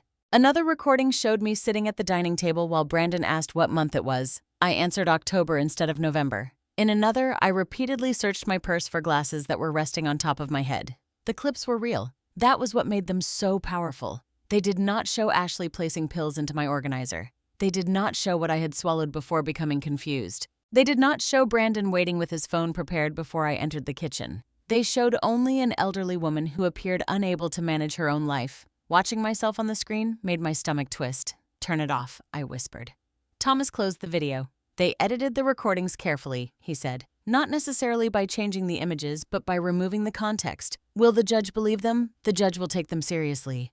My hands began to tremble. For weeks, I had finally started believing my mind was still my own. Those videos pulled me back into the fear I had felt before the hospital. What if I really had been declining before the medication? What if everyone looked at those recordings and saw exactly what Brandon wanted them to see? Patricia reached across the table and covered my hand. "Look at me, Kathleen." I raised my eyes. "You are sitting here understanding every word she said. You remember what happened. You know who you are. Don't let their recordings make you doubt yourself again." Thomas nodded. "Your current condition matters. Dr. Parker's medical findings matter. But we need to prepare for the possibility that the court may temporarily restrict your finances until the hearing." That restriction came the following morning. The judge ordered several of my accounts frozen while both sides presented evidence. The purpose was to protect the money from further transfers, but it also meant I could not freely access my own funds. At the pharmacy, my card was declined when I tried to pay for a new blood pressure prescription. Patricia paid before I could protest. At the grocery store, she quietly added my items to her cart. Each time she helped me, I felt grateful and humiliated at once. I had retirement savings. I owned a home. I had spent my life being responsible. Yet, because Brandon and Ashley had turned my age into a weapon, I could not buy medicine without depending on someone else. Thomas assured me the situation was temporary, but the legal costs were rising. Experts needed to review the financial records. A forensic specialist would have to examine the tablet if we managed to unlock it. Medical witnesses would need time to prepare. Meanwhile, the guardianship hearing had been scheduled for the following week. We may not have the full Adult Protective Services investigation by then, Thomas warned. What about the hospital tests? They help us. But Brandon's attorney will argue that one medication incident does not explain months of behavior. One medication incident, Patricia said. They had been drugging her for months. We believe that Thomas replied, now we must prove it. The tablet sat on Patricia's dining room table like a locked safe. Each evening, we tried more passwords. Walter's social security number, the year he graduated from college, the identification number from his utility company badge, the street where he grew up. Nothing worked. After several failed attempts, the security application would lock us out for longer periods. I became afraid that too many mistakes might erase the stored files. Thomas advised us to stop guessing until a technology specialist could examine it. But time was running out. One afternoon, my phone displayed a message from Brandon. For several seconds, I could not bring myself to open it. Then I read, "You don't have to go through this public humiliation. Agree to the care facility, let me finish the house sale, and I'll withdraw the guardianship petition. We can tell everyone it was a misunderstanding." I read the message twice. There was no apology. No concern for my health. No denial of the stolen money. He was offering to give me back my dignity only if I surrendered my freedom and my home. Thomas told me not to respond, but I saved the message. "It sounds like blackmail," Patricia said. "It sounds like coercion," Thomas corrected. "And it may help us." That evening, my cousin Ellen called. She had submitted a statement supporting Brandon. "I hope you understand," she said. "He showed us the videos. He's terrified you're being influenced. You have known me for 60 years. I know, but people change when they get older. Did Brandon tell you he borrowed $186,000 against my house?" There was silence. "He said you approved it. Did he tell you I was given a sedative that was never prescribed?" "He said the hospital made a mistake." I closed my eyes. Brandon's version of the story had reached everyone before mine. I had prepared them to dismiss the truth long before I knew I needed to tell it. After the call, I went upstairs to Patricia's guest room and opened the old album we had brought from Walter's study. I needed to see his face. The album contained our wedding photographs, Jennifer's childhood pictures, and snapshots from the first years Brandon and Ashley lived with us. Near the back, I found a photograph of Walter standing beside our first small house. I was holding a set of keys above his head while I laughed beside him. On the back, in his handwriting, he had written the day our real life began. Beneath the sentence was a date, April 14th, 1974. My heart began to pound. Walter had always said buying that house was the moment we stopped feeling like two young people pretending to be adults and became a family. I carried the album downstairs. "Try this," I told Thomas. He entered the date into the tablet. The screen paused. Then, the password box disappeared. A security dashboard opened. Rows of archived camera notifications filled the display. Some were several years old. Others were only months old. Patricia covered her mouth. Thomas leaned closer to the screen. "We're in." Before he could open the first recording, headlights moved across Patricia's front window. A car stopped outside. Brandon stepped onto the sidewalk. He looked toward my house, then directly at Patricia's front door. My phone vibrated. Another message appeared. "I know you took Grandpa's tablet. Do not open it." For the first time since leaving the hospital, I saw exactly how frightened Brandon was. And I knew the evidence inside that tablet was more dangerous to him than anything I had discovered so far. Brandon remained outside Patricia's house for nearly 5 minutes. He did not knock. He simply stood beneath the streetlight staring at the front windows while my phone displayed his warning. "I know you took Grandpa's tablet. Do not open it." Thomas photographed the message with his own phone. "Do not respond," he said. Patricia locked the front door and pulled the curtains completely closed. "What if he comes inside?" she asked. "He has no legal right to enter," Thomas replied. "If he tries, call the police." I looked down at Walter's tablet. The security dashboard remained open on the screen. Rows of dates and small camera icons appeared beneath labels such as front porch, kitchen, garage, and study. Some files were marked as motion alerts. Others contained longer recordings saved automatically when the system detected unusual activity. Brandon believed the tablet was dangerous enough to threaten me over. That meant he knew what it contained. Thomas disconnected it from Patricia's home Wi-Fi and switched it to airplane mode. "We don't want anyone accessing or deleting these files remotely," he explained. "Can Brandon do that?" "I don't know. We're going to assume he can until a specialist proves otherwise." A few minutes later, Brandon returned to his car and drove away. Only then did Thomas open the first recent recording. The date was 5 months earlier. The camera angle showed my kitchen from above the pantry door. I could see the counter, the refrigerator, and part of the dining table. Ashley entered carrying her large leather purse. She looked around, then removed 2 orange prescription bottles and a smaller white container. My stomach tightened. On the video, Ashley opened the weekly pill organizer she had given me. She removed several tablets from the evening compartments and replaced them with pale pills from the white container. Then, she peeled a label from one bottle and pressed it over the container. Patricia whispered my name. I could not answer. The woman on the screen was my granddaughter. There was no confusion about what she was doing, no pharmacy error, no accidental mixing of medications. Ashley had deliberately hidden the pills inside my organizer. Thomas paused the video. "We need a forensic copy before viewing much more," he said. "Every file must be preserved exactly as it exists. Play it again. Kathleen." "Please." He restarted the clip. I watched Ashley's hands. Those same hands had held mine at Walter's funeral. They had brushed my hair when I was sick. They had wrapped around me while she promised to care for me. Now I watched those fingers prepare the medication that had stolen pieces of my memory. The recording ended with Ashley placing the organizer back in the cabinet and washing her hands. She looked completely calm. Thomas opened another file from the same week. This one came from Walter's study. Brandon sat at the desk with several documents spread before him. My signature appeared on one page near his left hand. He placed tracing paper over it and practiced the shape of the letters. KJ. The long curve beneath my last name. He repeated it again and again. Then he opened a file on his laptop, scanned one of the signatures, and inserted it onto a document. I leaned closer. The paper appeared to be connected to the home equity loan. "He forged it," I whispered. Thomas did not answer immediately. The video made the truth obvious, but he was already thinking like an attorney. "We need the original timestamps, file information, and verification from a digital forensics expert. But yes, this appears to show him reproducing your signature."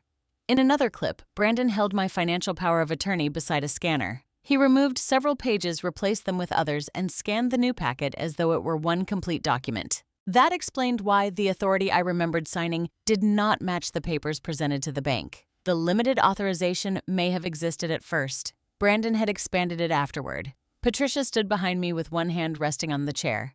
"I watched that boy grow up," she said quietly. "How could he do this?" I had no answer.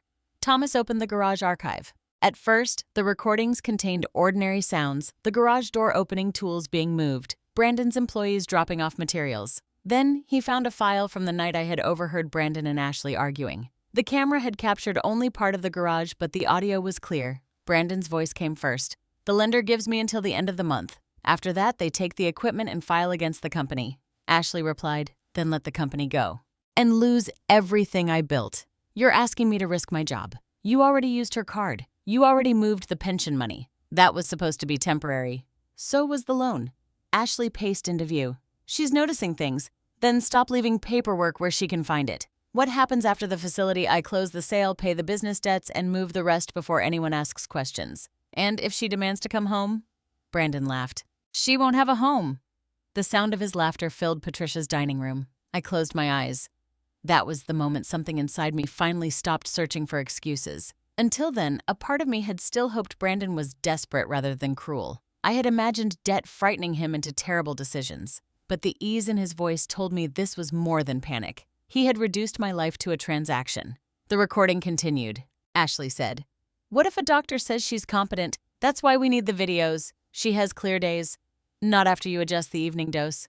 Ashley lowered her voice. "I don't like how sleepy she's getting. That's the point. I mean medically. She's 72. Everyone expects her to slow down." Patricia turned away from the screen. Thomas pressed pause. I could hear the clock ticking in the kitchen. "Keep going," I said. The next recording was from 3 weeks before my collapse. Brandon and Ashley were again in the garage. This time, Brandon sounded more urgent. "The buyer won't wait forever." Ashley replied, "The memory care facility still needs a doctor's diagnosis. We don't need a final diagnosis if she signs voluntary placement. She's starting to read things before signing. Then give her the stronger dose before we bring the forms. What if it puts her in the hospital?" There was a short silence. Then Brandon said, "By the time the hospital figures anything out, the deed will belong to someone else." The room seemed to tilt. Patricia moved toward me, but I raised one hand. I did not want anyone to touch me yet. I needed to sit with the full meaning of those words. Brandon had known the medication could send me to the hospital. He had accepted that risk. My health was merely another deadline in his plan. Thomas closed the file. "That statement is extremely important." "Important," I repeated. "He was willing to let me die. We will present it to law enforcement. But right now, we must preserve everything correctly." He called a digital forensics specialist named Marcus Hill, who agreed to come immediately. Until Marcus arrived, Thomas instructed us not to open additional files. Waiting was almost unbearable. I sat with the tablet in front of me, staring at the photograph of our family picnic. Walter stood behind Brandon with one hand resting proudly on his shoulder. Jennifer held Ashley's hand. I stood beside them, smiling at a future I believed would remain safe because we loved one another. Marcus arrived carrying sealed storage drives and specialized equipment. He photographed the tablet, documented the time, and created 2 exact copies of the archive. He explained that the original files contained digital information showing when they were recorded and whether they had been altered. After several hours, he gave Thomas his preliminary conclusion. The videos appear original, he said. The timestamps are consistent with the system logs. I see no indication of editing or manipulation. Would you testify to that? Thomas asked. After completing the full examination, yes. Thomas looked at me. For the first time since the guardianship petition arrived, his expression held something stronger than cautious hope. We have evidence they cannot easily explain away. That evening, after everyone left, I sat alone in Patricia's guest room. I thought I would cry. Instead, I felt strangely calm. The recordings had destroyed the final illusion that Brandon and Ashley had acted out of love confusion or temporary desperation. They had planned each step: the pills, the signatures, the videos, the isolation, the house sale. I could no longer save the people I remembered them being, but I could save myself. The next morning, Thomas called to discuss the guardianship hearing. "You are not required to speak in court," he said. "The medical and financial evidence may be enough. I want to speak. Kathleen, their attorney, may question you aggressively. I spent months being questioned inside my own home. I can handle a courtroom." He was silent. Then he said, "All right."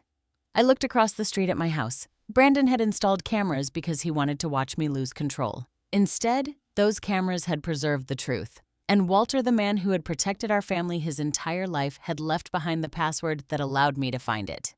For weeks, Brandon and Ashley had prepared to put my mind on trial. Now I was ready to show the court exactly whose judgment could not be trusted. The guardianship hearing began at 9 o'clock on a gray Thursday morning. I arrived at the Franklin County Probate Court with Thomas on one side of me and Patricia on the other.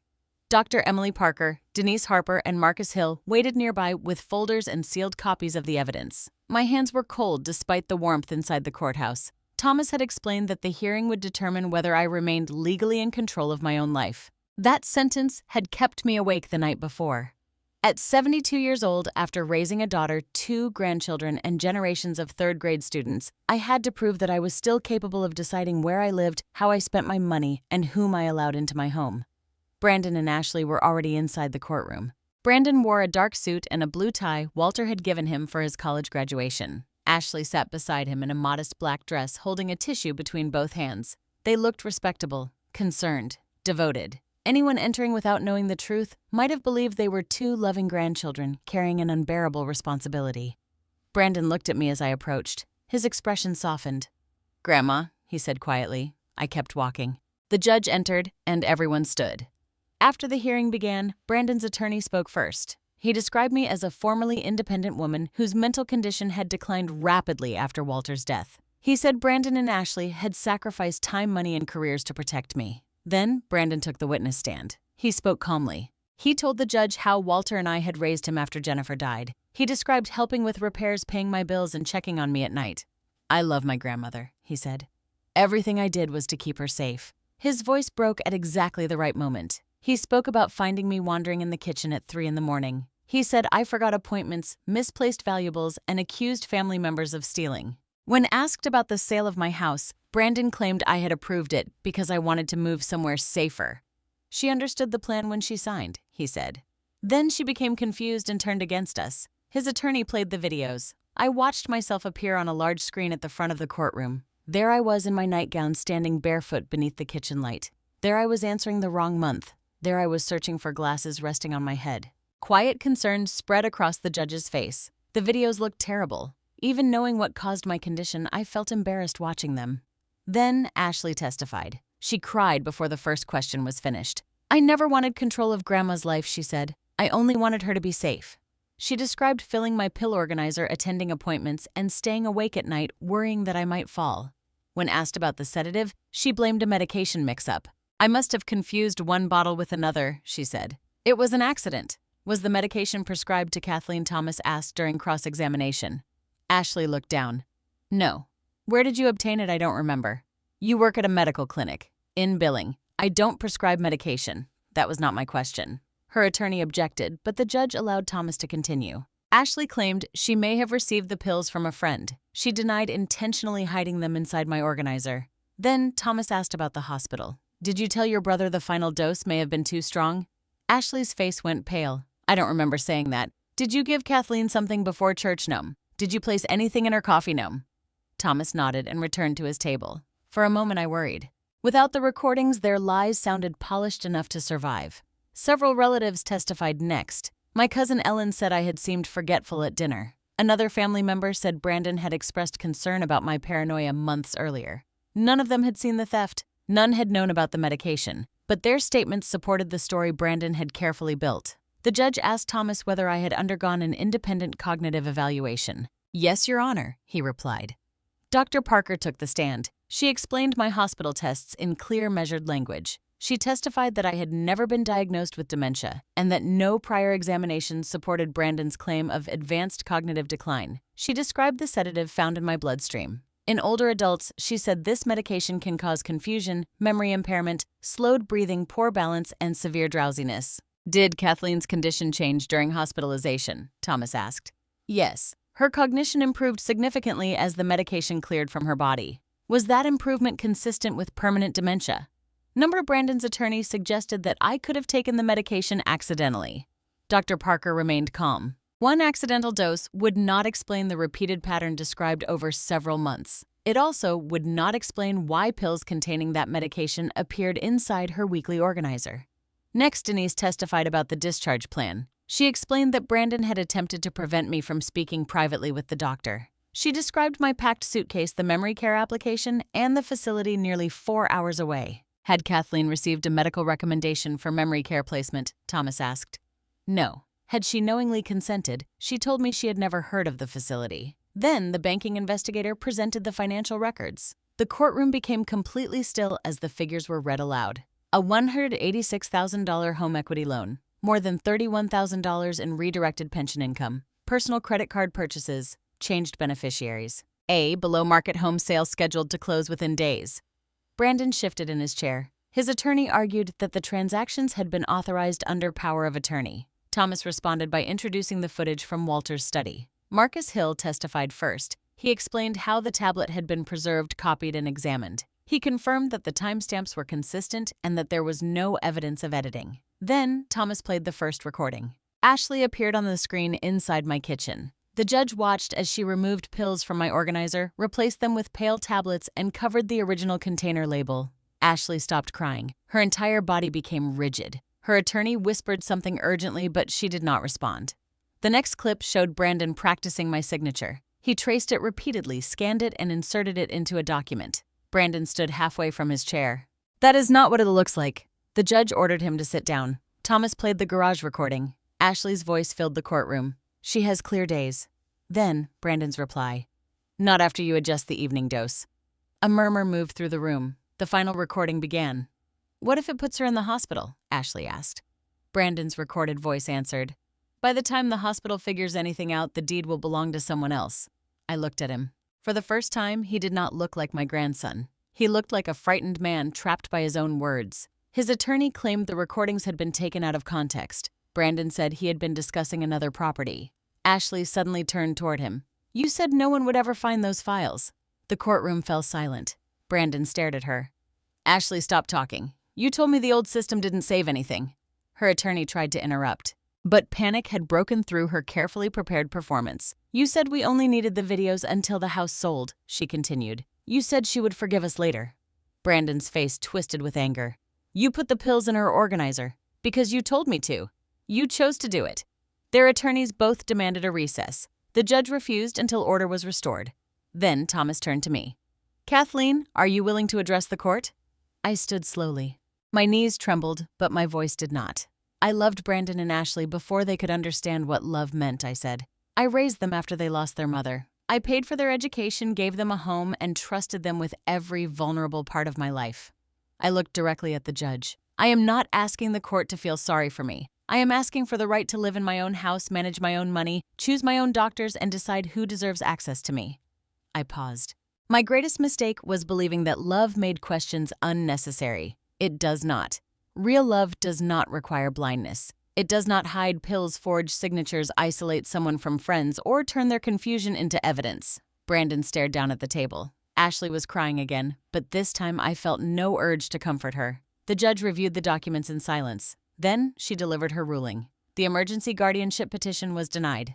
Brandon and Ashley's authority over my finances, healthcare, and property was terminated immediately. The court extended the freeze on assets connected to the disputed transfers and ordered all relevant records preserved. The evidence was referred to law enforcement and the county prosecutor for criminal investigation. My house could not be sold. No one could place me in a care facility without my informed consent. No one could speak over me again. Thomas touched my arm as the judge left the bench. Patricia began to cry beside me. I thought victory would feel loud. Instead, it felt like taking a full breath after being underwater for months.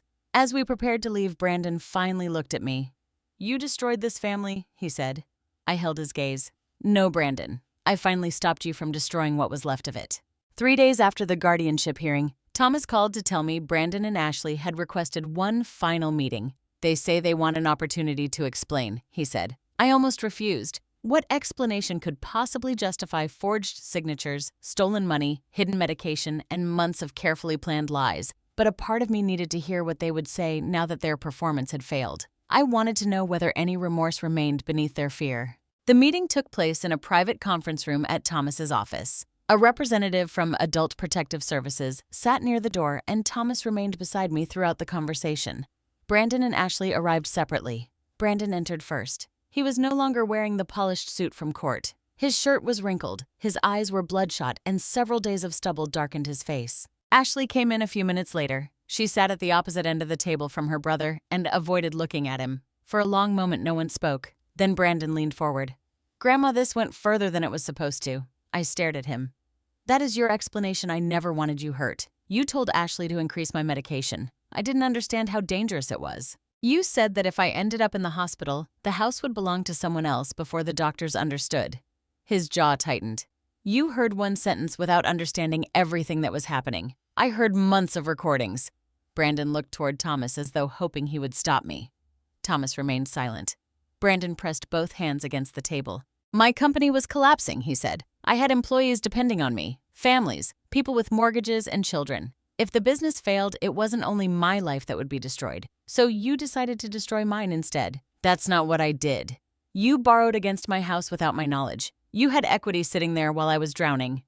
The words came out with more anger than shame. For the first time, I heard what Brandon truly believed. My home was not a place filled with 37 years of memories. It was unused money. He continued before I could respond. "You didn't need that much space. You lived alone in a 4-bedroom house. You had retirement savings, investments, and no mortgage. I was trying to protect everything I had built, with everything Walter and I built." Brandon looked away. "I intended to repay it. When after the company recovered. And if it didn't?" He did not answer. I glanced toward Ashley. She had been twisting a tissue between her fingers. "Do you have anything to say?" Tears filled her eyes. "I'm sorry." The words were soft, but they did not reach me. "For which part? All of it. Be specific." She swallowed. "For the medication. For the money. For not stopping Brandon when I knew things were getting out of control." Brandon turned toward her. "Don't put this entirely on me. I'm not. You moved the pension deposits. Because you said we needed an account the creditors couldn't trace. You used her credit card for yourself." Ashley's face reddened. "You told me I deserved something for everything I was doing." I looked between them. Even now, they were not speaking to me. They were dividing responsibility like two people arguing over a bill. Ashley turned back to me. "I gave up a lot to help you, Grandma." There it was. Not remorse, a calculation. "What did you give up?" "I left work for appointments. I spent weekends filling your medication and handling your insurance. I took your calls when you were anxious. I was always the one everyone expected to help. I never asked you to steal from me. I know. Did you believe I owed you?" She cried harder. "I thought there would be enough for all of us. My life was not an inheritance waiting to be divided." Brandon shook his head. "You always said the house would come to us eventually. Eventually means after my death, not while I'm alive and standing in your way." He pushed back from the table. "You make it sound like we were strangers robbing you. We are your family." Family made it worse. The room went quiet. I looked at the two adults seated before me and remembered the children they had been. Brandon with his mother's coat pressed against his face, Ashley holding my hand during thunderstorms. For years, I believed those memories proved there was goodness inside them that could never disappear. Now, I understood that love for who someone once was could not excuse what they had chosen to become. An inheritance is a gift, I said. It is not a debt that children or grandchildren are entitled to collect in advance. Brandon's expression hardened. So that's it. You're letting them send us to prison. You sent yourselves there. I made one desperate mistake. You muddy hundreds of decisions. You changed passwords. You forged documents. You isolated me from Patricia. You recorded me while I was drugged. You prepared to remove me from my home. I was under pressure. Pressure reveals character, Brandon. It does not erase responsibility. Ashley covered her face. Will you ever forgive us? I considered the question carefully. I do not know. She lowered her hands. But you raised us to forgive. I raised you to tell the truth, respect others, and take responsibility when you caused harm. We're trying to take responsibility. No. You are trying to reduce the consequences. Neither of them argued. That silence told me more than their apologies had. The meeting ended after less than an hour. Brandon left without saying goodbye. Ashley paused at the door and looked back at me. For one painful second, she looked 12 years old again. Then she walked away. The criminal investigation moved quickly after the court hearing. Brandon was charged with financial exploitation of an elderly person, forgery fraud, and conspiracy related to the medication and property transfer. Ashley faced charges connected to the sedative diverted pension funds, unauthorized credit card use, and participation in the forged medical and financial records. Her clinic immediately suspended her. Investigators later discovered that she had improperly used workplace information to research care facilities and medication effects. The planned sale of my house was formally canceled. The investment company surrendered its claim after learning the transaction was tied to fraud. The bank reversed part of the home equity transfer and pursued Brandon's business accounts for the remaining money. Some funds were recovered. Some had already disappeared into unpaid contractors' equipment loans, taxes, and personal debt. Thomas warned me that I might never recover every dollar. Surprisingly, that was not the hardest loss to accept. Money could be counted. The deeper loss had no number. I had lost the future I once imagined with my grandchildren. I had believed they would sit beside me at holidays, remember Walter with me, and someday hold my hand when my life truly reached its end. That future was gone. But my present still belonged to me. With Thomas's help, I revoked every authorization Brandon and Ashley had ever received. I closed the old bank accounts and opened new ones at a different institution. I changed every password, beneficiary access code, and security question. A licensed locksmith replaced the locks on every exterior door. The security company removed Brandon's access and installed a new system controlled only by me. I hired an independent nurse to review every medication in my home. The pale tablets were turned over to investigators. Then came the day Brandon and Ashley's belongings were removed from my house. A court-approved moving company carried out boxes of clothing, business records, and furniture they had brought in while I was hospitalized. I stood on the front porch beside Patricia. Brandon did not come. Ashley remained inside her car across the street, watching strangers load the final boxes. When the truck drove away, the house seemed unnaturally quiet. Patricia squeezed my hand. You won, she said. I looked through the open doorway at Walter's chair, the family photographs, and the empty spaces where betrayal had lived. It did not feel like winning. Victory would have been discovering that none of it had happened. This was something different. It was survival. I stepped inside, closed the door, and turned the new lock. For the first time in months, the sound did not make me feel trapped. It made me feel safe. The first night I slept in my own house again, I expected to feel relieved. Instead, the silence frightened me. For months, Brandon or Ashley had always been nearby. I had resented their keys turning in my locks, their footsteps moving through my rooms, and their voices deciding what I could manage. Now, no one entered without permission. No one checked my pill organizer. No one stood behind me while I opened the mail. I had finally regained the privacy I had fought for, yet the house felt larger and emptier than ever. I walked from room to room, turning on lamps even though I did not need them.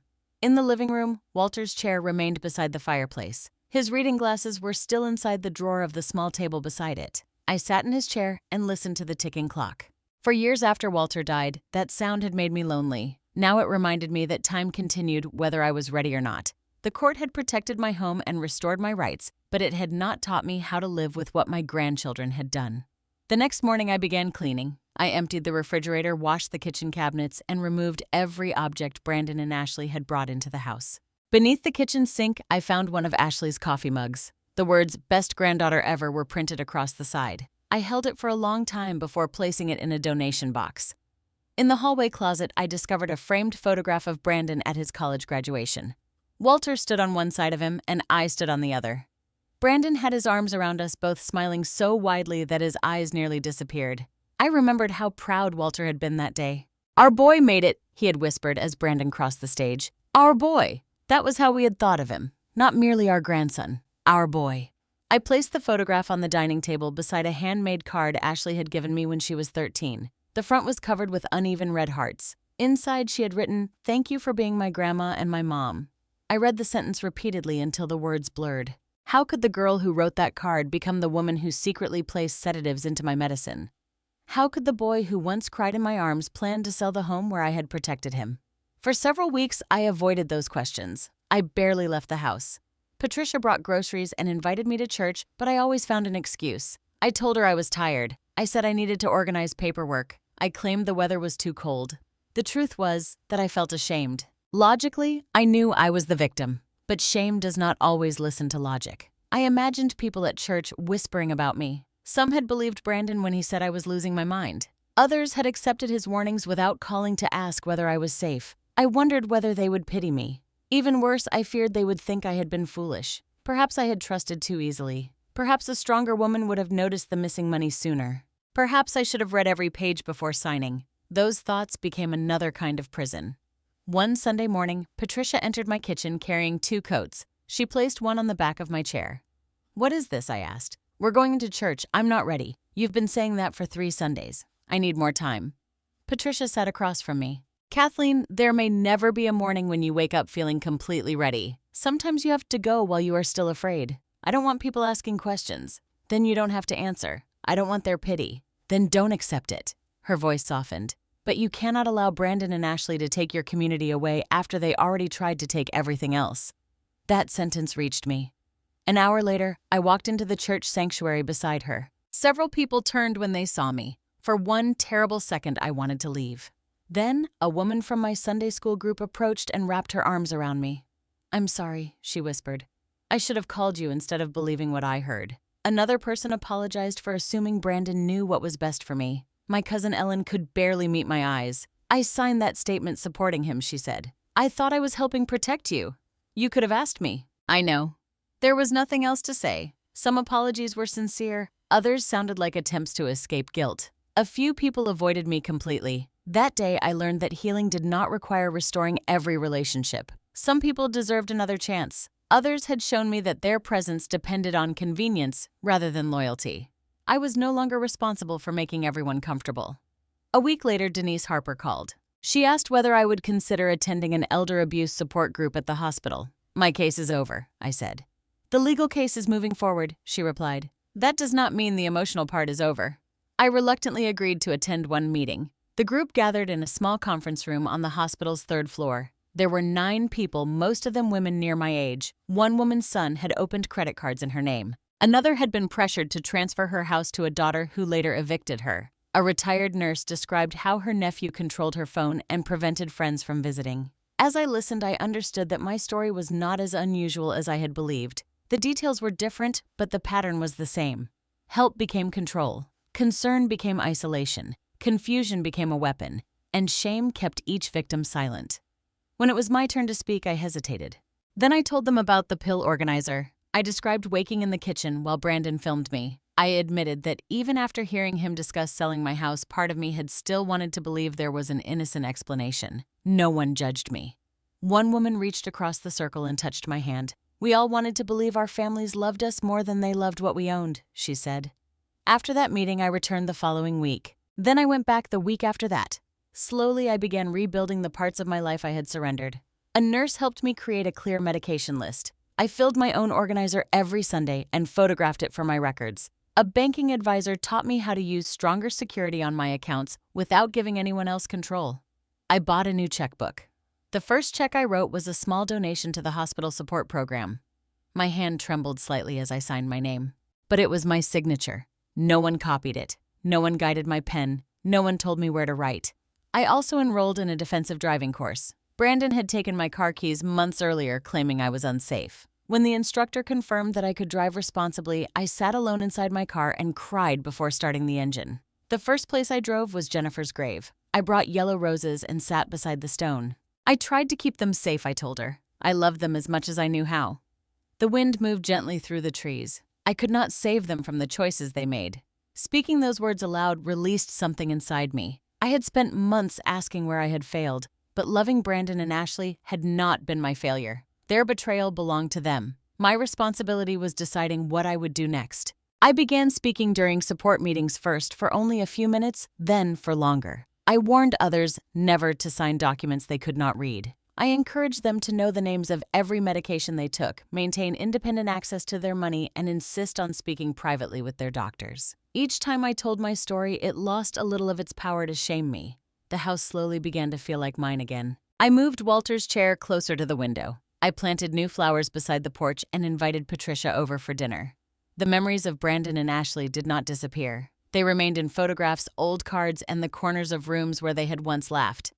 But those memories no longer controlled what the house meant. It was not simply the place where they had nearly erased me. It was the place where I was learning to live again. 1 year after the morning I collapsed at church, I returned to Riverside Methodist Hospital. This time, I walked through the front entrance on my own. No wheelchair, no packed suitcase, no grandchild standing beside me with papers I did not understand. Patricia walked with me, but she did not hold my arm unless I reached for hers.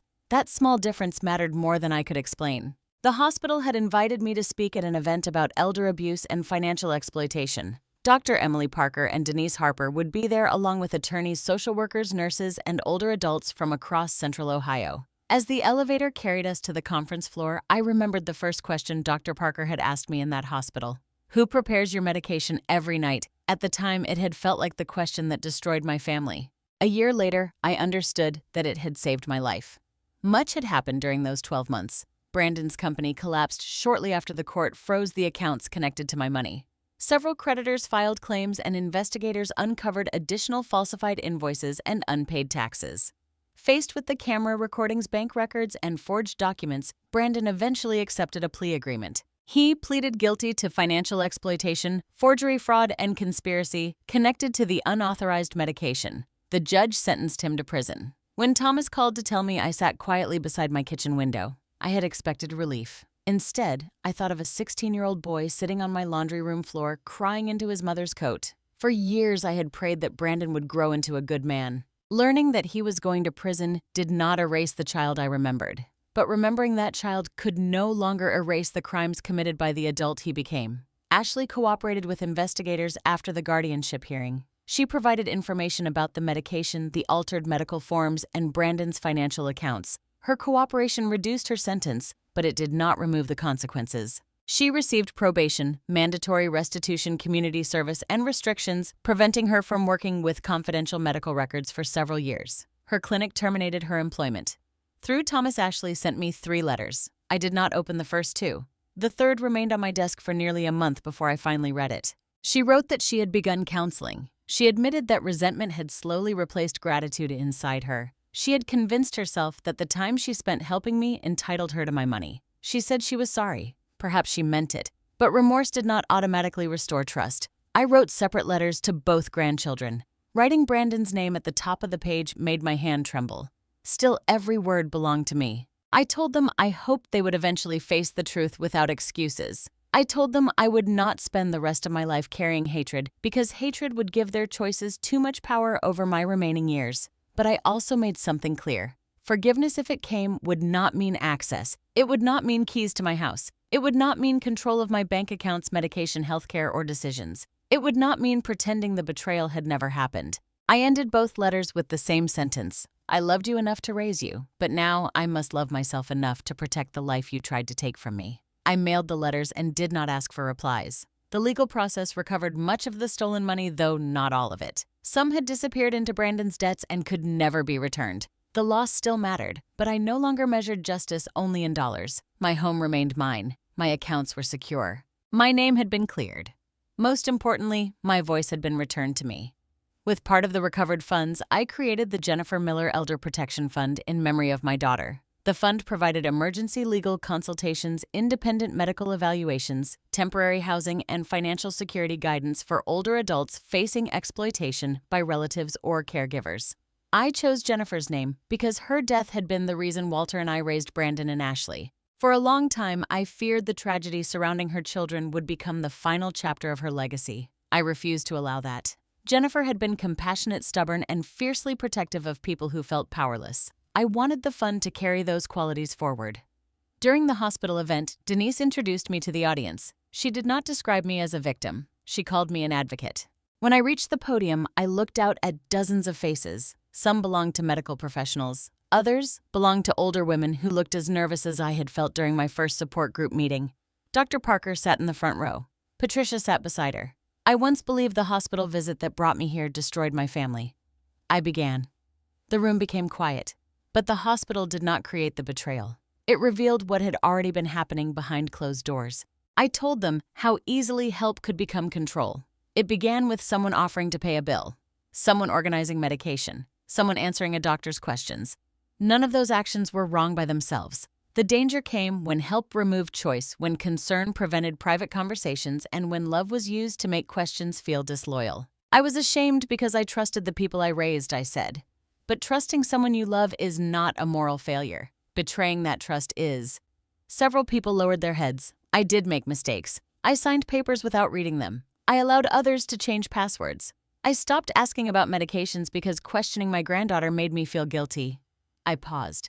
But mistakes do not give anyone permission to steal your freedom. After the speech, an elderly woman approached me with tears in her eyes. Her son had recently asked to be added to her bank accounts. She had felt uncomfortable but feared refusing would offend him. After hearing you, she said, "I'm going to speak with my attorney first." I squeezed her hand. That single conversation made every painful word I had shared feel worthwhile.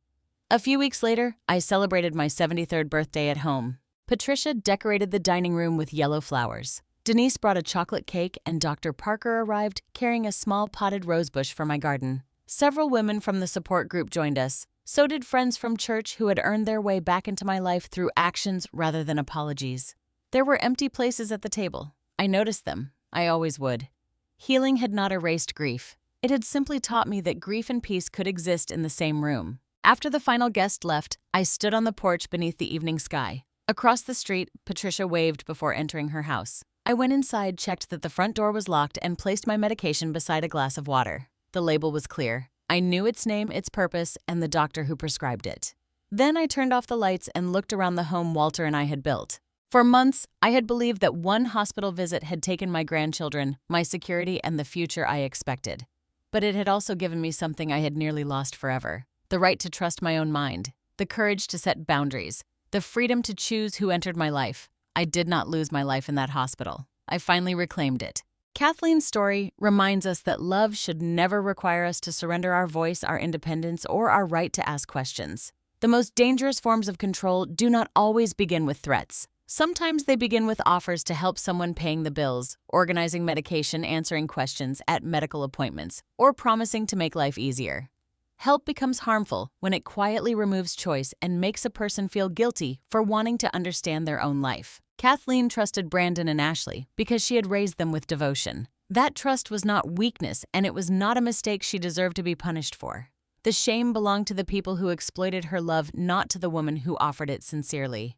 Being deceived by someone close to us does not mean we were foolish. It means another person made the deliberate choice to misuse something precious. Her experience also teaches us that forgiveness and reconciliation are not the same. We may forgive to release anger from our hearts, but forgiveness does not require us to reopen the door, return the keys, or restore access to people who have proven themselves unsafe. Boundaries are not cruelty. Sometimes they are the clearest expression of self-respect. No matter our age, we have the right to know what medication we are taking, read every document before signing, speak privately with our doctors, maintain access to our own money, and seek a second opinion when something feels wrong. Asking questions is not disloyal. Protecting ourselves is not selfish. Kathleen entered the hospital believing she was losing her mind. She left understanding that her instincts had been warning her all along. At 72, she rebuilt her life, reclaimed her home, and transformed her pain into protection for others. Her story proves that it is never too late to begin again. A betrayal may change the future we imagined, but it does not have to take away the future we still deserve. What do you think? Should Kathleen ever allow Brandon and Ashley back into her life? Or should some boundaries remain permanent? Tell me which warning sign affected you most and share your thoughts in the comments. If this story moved you, please subscribe to the channel for more emotional family stories about betrayal, justice, courage, and healing.